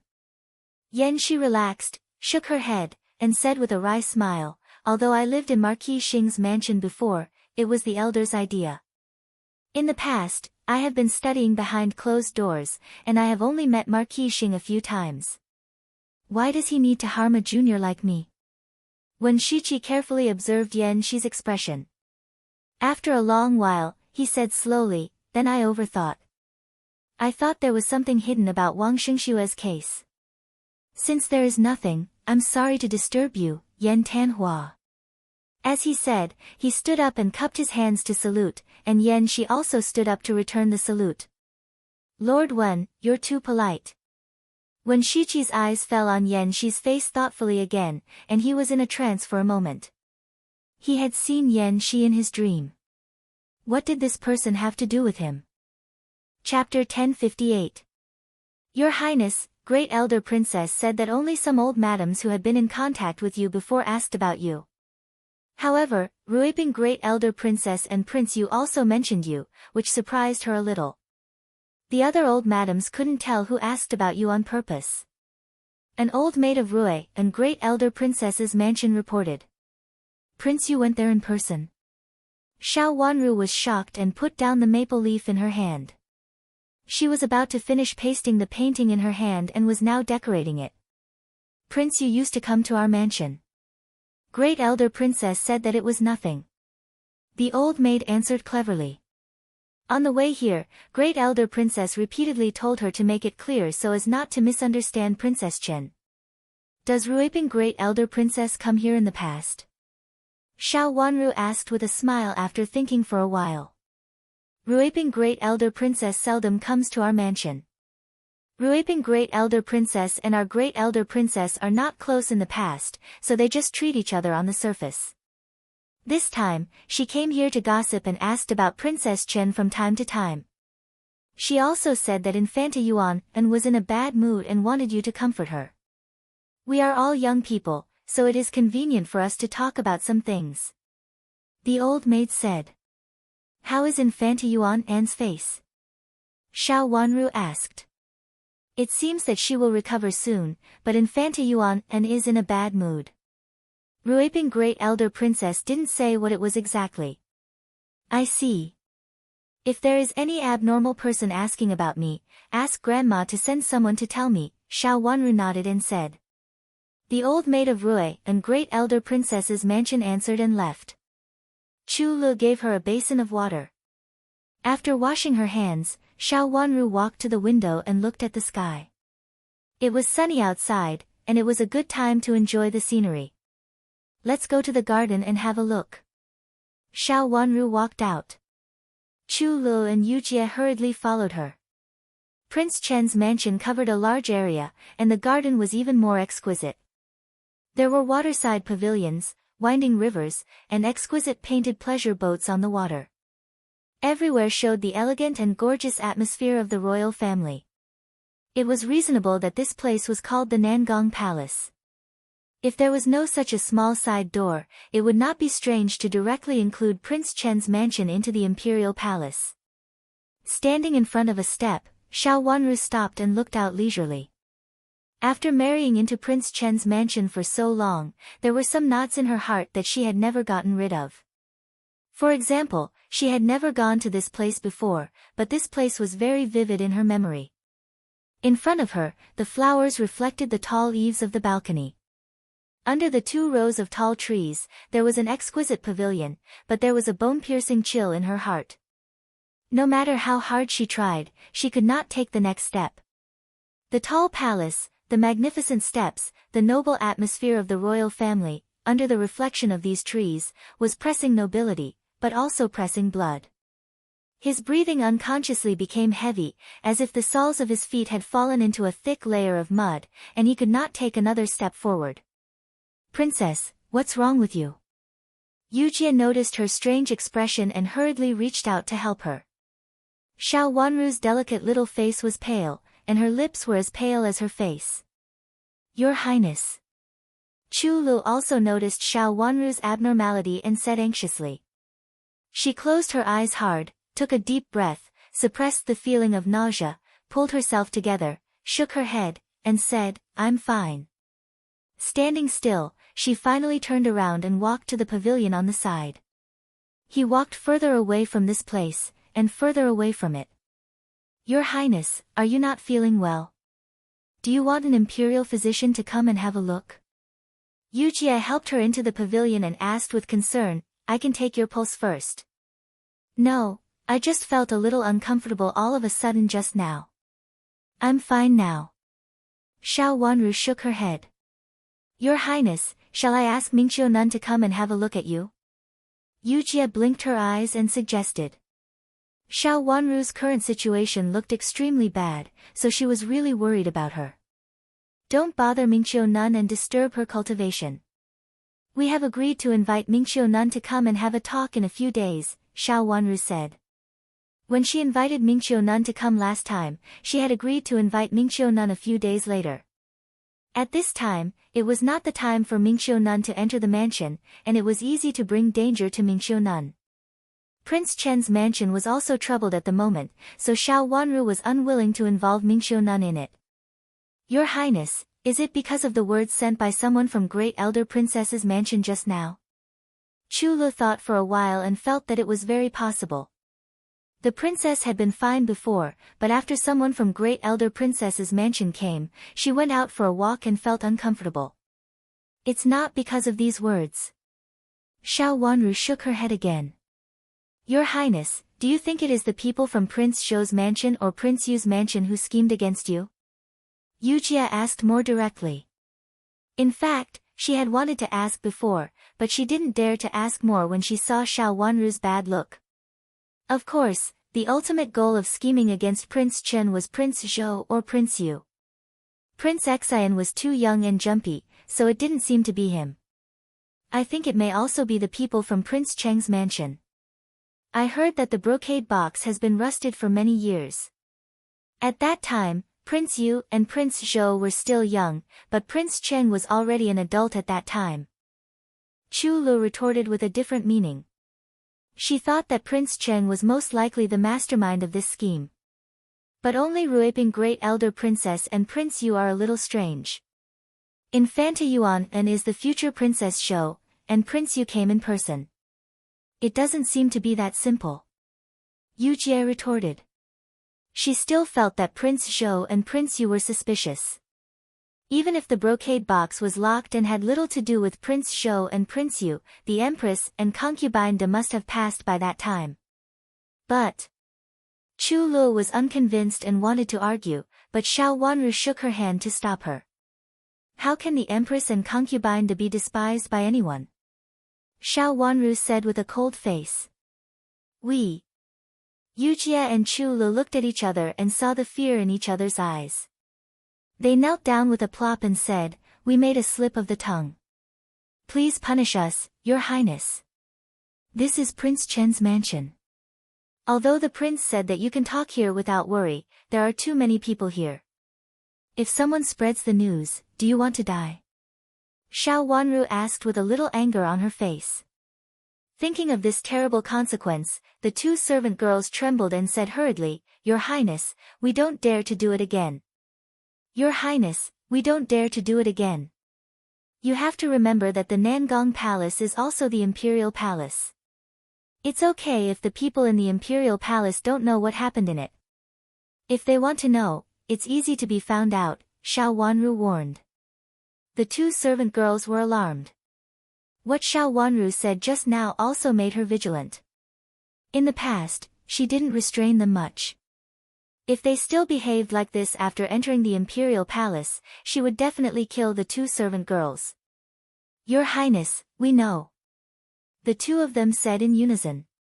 At this time, they were really panicked. Just now, the two of them were so excited that they forgot that they were outdoors. Now when they thought of it, they felt weak. How could the Empress and concubine to be talked about casually? Moreover, they talked about such a rebellious topic. "If you can't do it in the future, I don't dare to keep you anymore. I simply let you go and let you be free people after leaving the mansion. It's better for you to stay far away from the capital city. I really neglected you in the past. How dare you say such things outside?" Xiao Wanru said angrily. "Your Highness, we know we're wrong. We don't dare to do it again."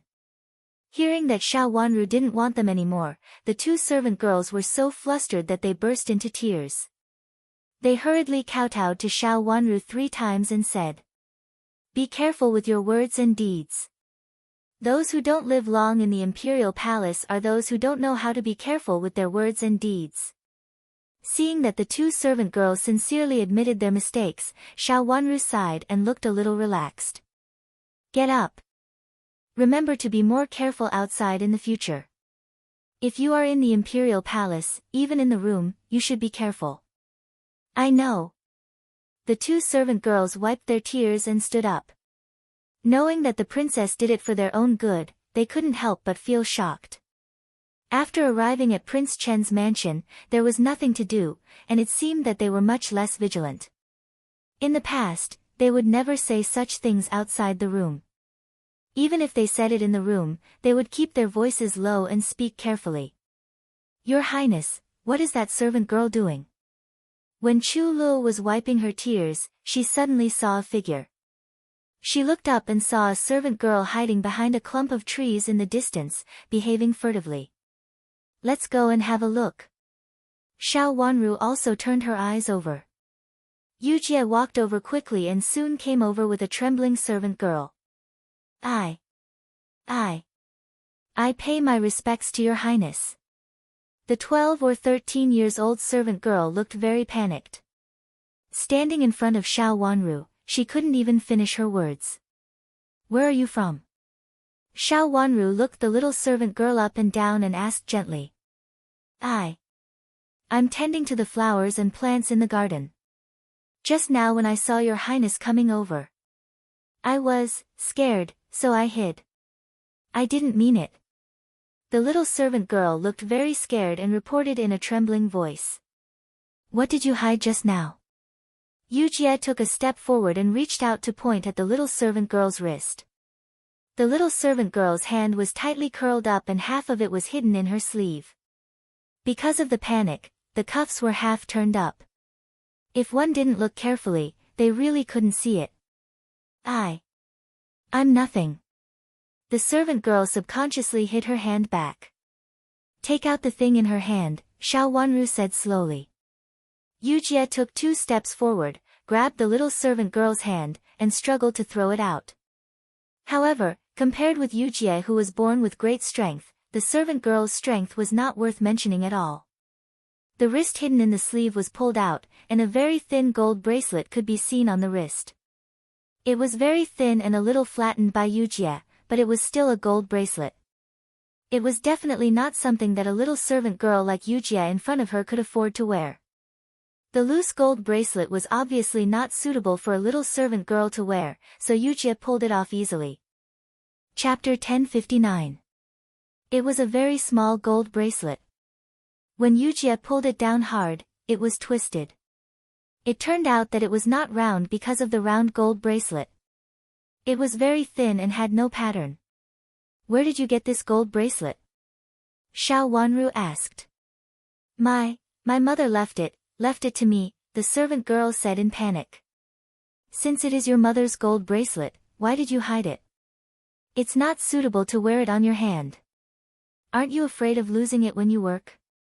Xiao Wanru asked softly. The servant girl became more panicked and hurriedly shook her head. No. I won't lose it. I will be very careful. It's just a memento left by my mother. I'm afraid that others will see it and think it belongs to the prince's mansion, so I wear it carefully. Xiao Wanru handed the bracelet in her hand to Yujie and said, I didn't expect your mother to pass on such a good thing to you.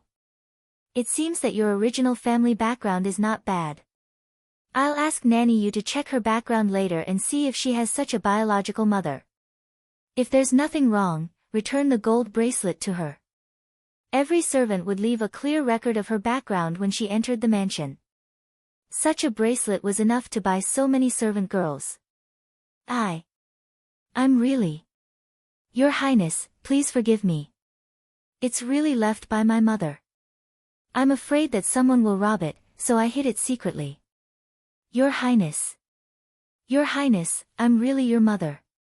The servant girl kowtowed and cried. Since it's true, what's wrong with checking it? Can't you check it? Chu Lu said deliberately, I'll ask Nanny Yu to come here now and find out your background.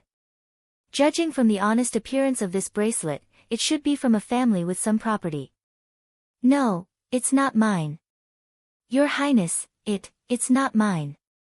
I picked it up. Seeing that Chu Lu was about to leave, the servant girl was so scared that her face changed dramatically. She burst into tears and stammered to confess. It's not your bracelet. Where did you pick it up? Xiao Wanru's eyes fell on the bracelet again. The bracelet, which was made of fine gold thread without any pattern, was not like the kind of exquisite bracelet. At first glance, it didn't show any color. If it weren't for the excessive flustered behavior of a maid, Xiao Wanru wouldn't have suspected it. I picked it up over there, behind that flower, where I was standing just now. The little maid pointed and cried. She was really scared. Xiao Wanru walked forward, and the little maid hurriedly got up and followed her. They came to the back of the shrub before, where there was a tree with flowers in full bloom. Some of them had withered and fallen to the ground. The pink petals were extremely beautiful, but now they had fallen into the mud and broken all over the ground. Your Highness, I picked her up here. I saw you and the other sisters as soon as I picked her up.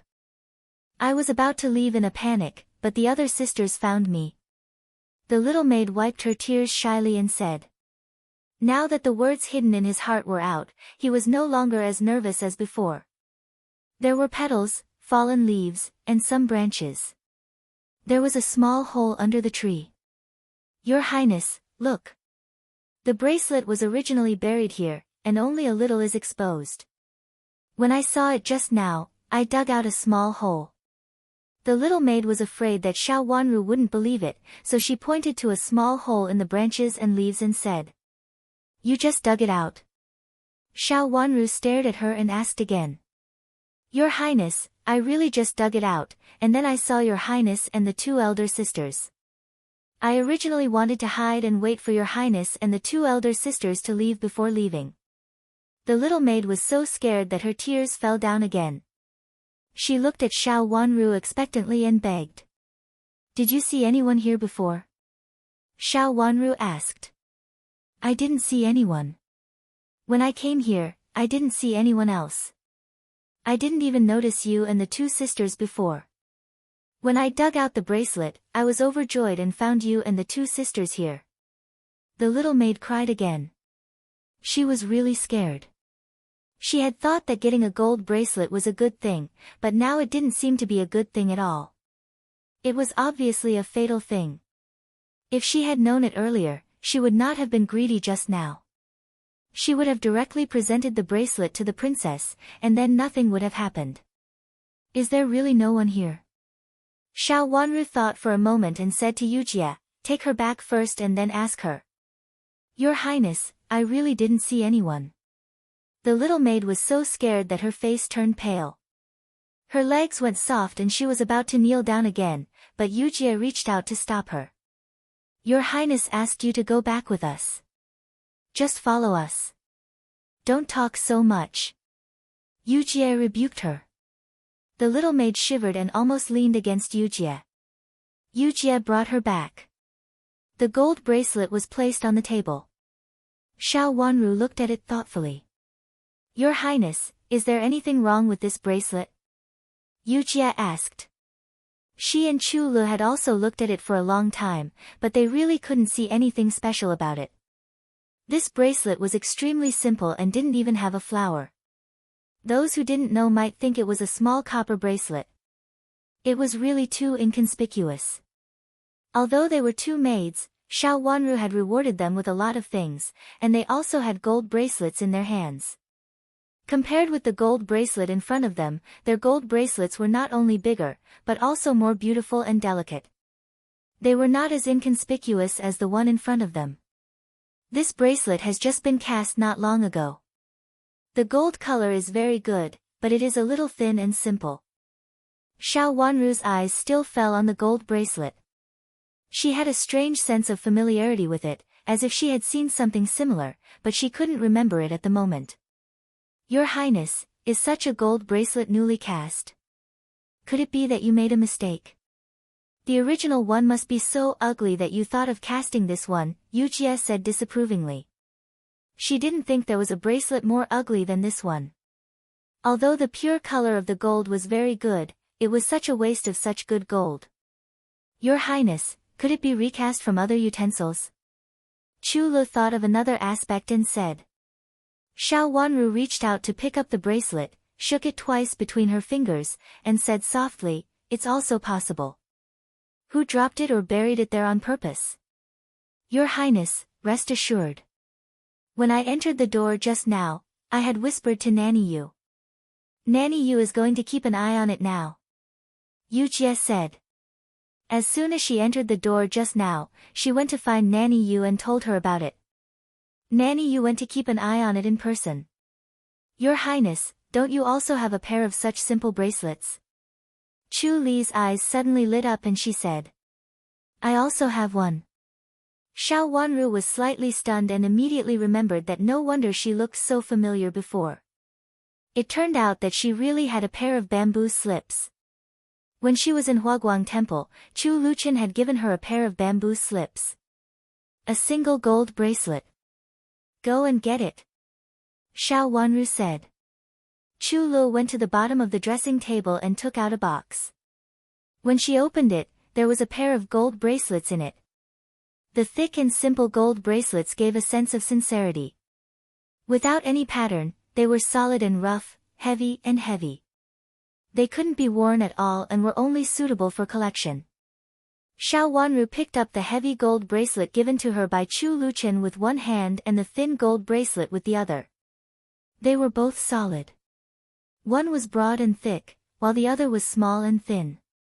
But the color of the two was almost the same. This meant that the gold purity of the two was almost the same. Or it could be considered that such solid gold bracelets could be recast and at least a dozen pairs of small gold bracelets could be recast. Your Highness, how did you guess that this small gold bracelet was recast? Yu Jie suddenly asked. The gold color is very new and has been polished. Although it has been dusty, the parts that have been cleaned are still very new, Xiao Wanru said with a slight frown. Bring her in. Yu Jie answered and left, and then brought in the little maid, who was trembling with fear. Your Highness, please spare me. The little maid was so scared that her face turned pale. As soon as she entered the room, her legs went soft, and she plopped to the ground and begged. Are you a child of this mansion? Xiao Wanru's long eyelashes fluttered twice and asked. The little maid only felt that the princess in front of her seemed to know everything, so she didn't dare to hide it. She nodded repeatedly and said, Your Highness, I'm a child of this mansion. My mother is in charge of the flowers and trees in that place, so I help her take care of those flowers and trees. Is your mother the Lady Wang who is in charge of the flowers and trees over there? Chu Lu, who knew a lot about the affairs in the mansion, asked in surprise after thinking for a while, and then looked the little maid up and down. Yes, my mother is the Lady Wang. If you don't believe me, you can ask my mother to come here and ask her about it. The little maid said what she wanted to say at this time and didn't dare to talk nonsense anymore. Should your name be Qinglian? Chu Lu asked again with a strange look. Yes, my name is Qinglian. Sister Chu Lu, you know me, right? The little maid said anxiously. Many people in the inner courtyard knew the principal maids who followed the princess. Even if they hadn't dealt with them before, they had seen them from a distance. Xiao Wanru bowed respectfully and said, Your Highness, this servant girl should be called Qinglian. She is the daughter of the Lady Wang who is in charge of the flowers and trees. The Lady Wang told me before that she couldn't take care of the flowers and trees alone, so she wanted her daughter to help her. She said that she was an inferior servant girl who was in charge of sweeping. Your mother was busy before. Why can't she be busy now? Xiao Wanru asked curiously. She was busy at first, but recently the mansion sent a few precious peonies and planted them in my mother's place. Those peonies are too precious. My mother is afraid that she can't take care of them all at once, so she asked my sister to transfer me here. In this way, my mother can spare more time to take care of those precious peonies. There are new peonies in the mansion. Xiao Wanru rolled her watery eyes and asked. I don't know about it either. I'll ask about it later. Chu Lu said. Since it's all right, I will let you go. But what are you going to say when you go back? Xiao Wanru asked meaningfully with a smile. Chapter 1060. The princess left the gold bracelet. A few days ago, the imperial guards came to investigate and said that there were remnants of the former dynasty. Now there is such a strange gold bracelet. Yu Jie said with a smile. The servant girl was so frightened that she curled into a ball. She quickly said, Wang Fei, this servant didn't see anything and doesn't know anything. This servant was just walking through the bushes and saw Wang Fei and the two elder sisters. I was so frightened that I hid. I don't know anything else. You can leave now. Xiao Wanru smiled softly. Yes, I'll leave now. I'll leave now. The little maid hurriedly said. After kowtowing to Xiao Wanru a few more times, she got up and was about to run out. Wait a minute. Chu Lu stopped her. Sister Chu Lu, what else can I do for you? The little maid wiped the cold sweat on her head and said timidly. If someone keeps asking about this matter in the future, Sister Chu Lu, don't worry. If someone keeps asking about this matter, I will definitely report it to you. The little maid hurriedly expressed her loyalty. It was a capital crime to involve the remnants of the former dynasty. Not only she, but also her whole family might be implicated. Although the little maid was not old, everyone in the prince's mansion had some experience. She knew that this kind of thing was the most fatal. Whoever got involved in this kind of thing would be unlucky. The best way was to stay away from it. Even if she couldn't stay away for fun, she had to let the host know that she was innocent. The maid had been so glad that she had picked up a bracelet before, but now she felt so unlucky. Why did she go to that place at that time? Why did she see the bracelet? She was so obsessed that she even wanted to hide it secretly.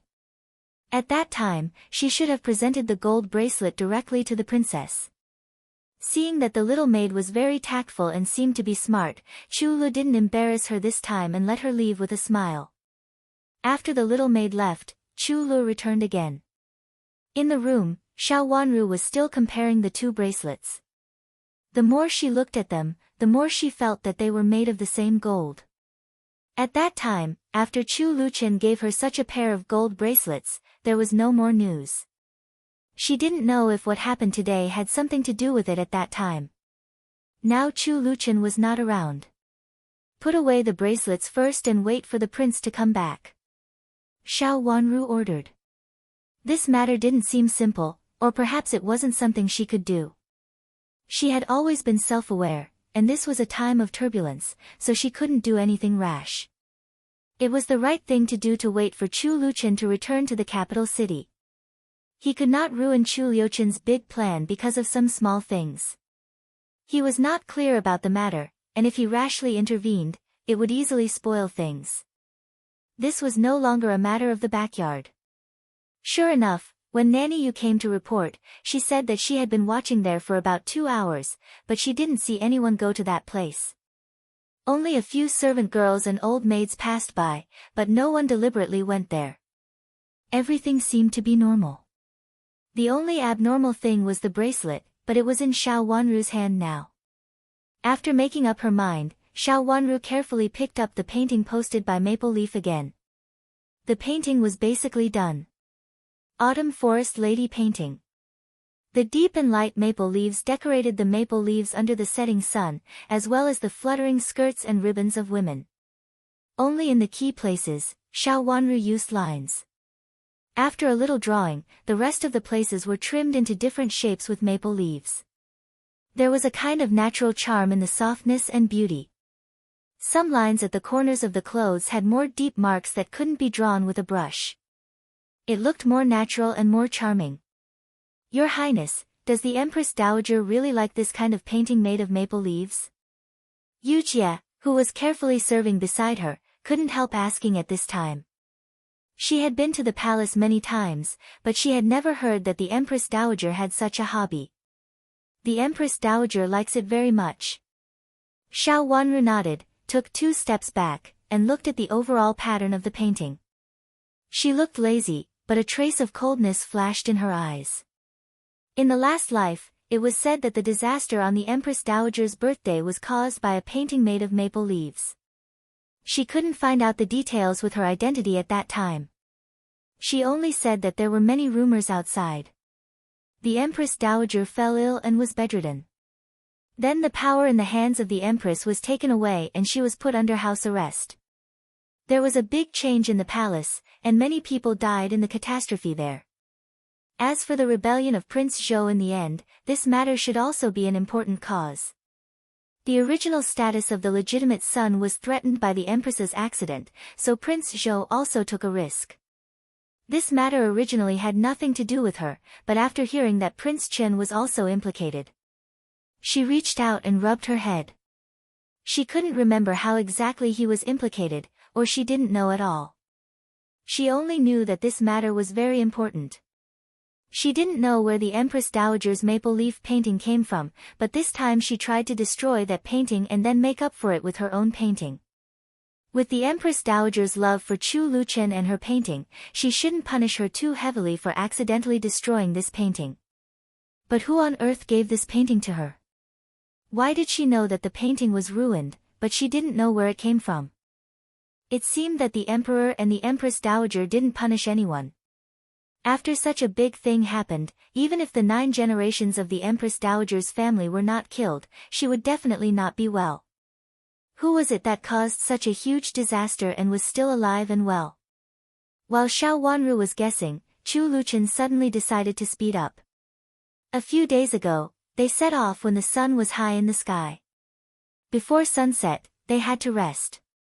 Prince Chen was not feeling well, so he stopped all reactions. However, something was obviously wrong in the past 2 days. Not only did they speed up by half, but they also got up before dawn in the morning.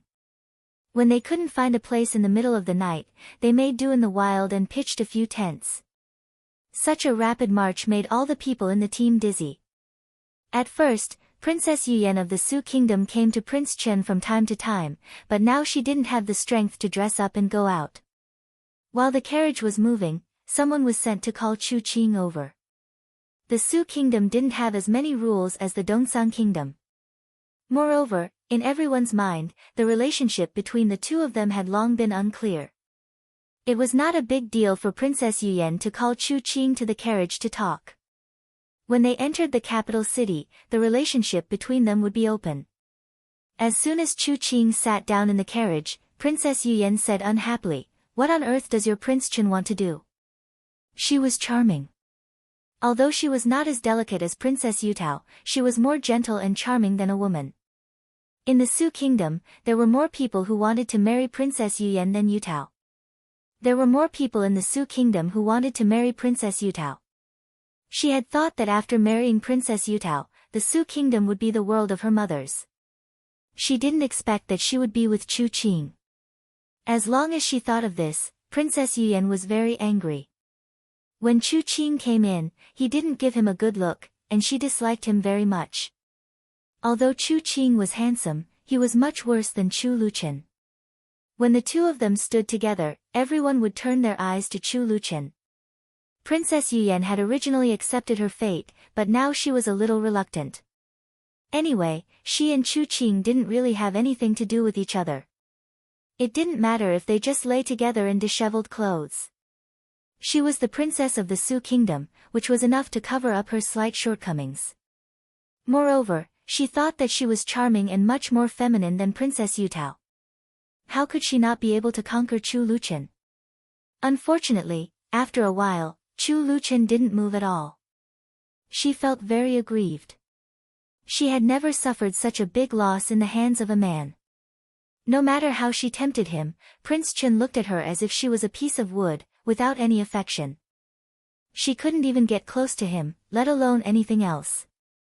Now, she had asked Chu Luchen about the rapid march, but Chu Luchen just smiled faintly and only said that he was not in good health.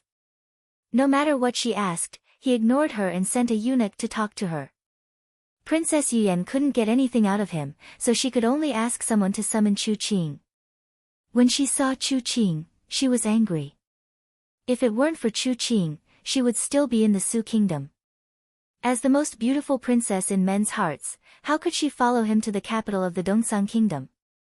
Maybe he wants to return to the capital as soon as possible. The birthday of Imperial Grandmother is coming. Chu Qing said vaguely.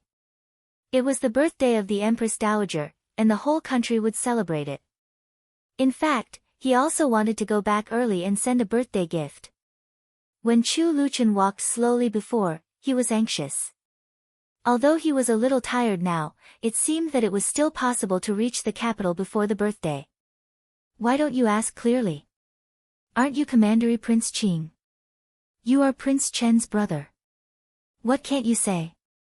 Princess Yuyan raised her eyebrows high and said coldly. Prince Chen is not the same as me. There were no outsiders here, so Chu Qing said unhappily with a straight face. In his opinion, Princess Yuyan was destined to be his, so there was no need to be as respectful and polite as before. Moreover, they had already entered the border of the Dongzang kingdom, so he was the host. When you have nothing to do, don't get close to Chu Luchen. You are his sister-in-law. What do you look like if you always get close to Chu Luchen? It's not nice to talk to him. Chu Qing lectured Princess Yuyan again.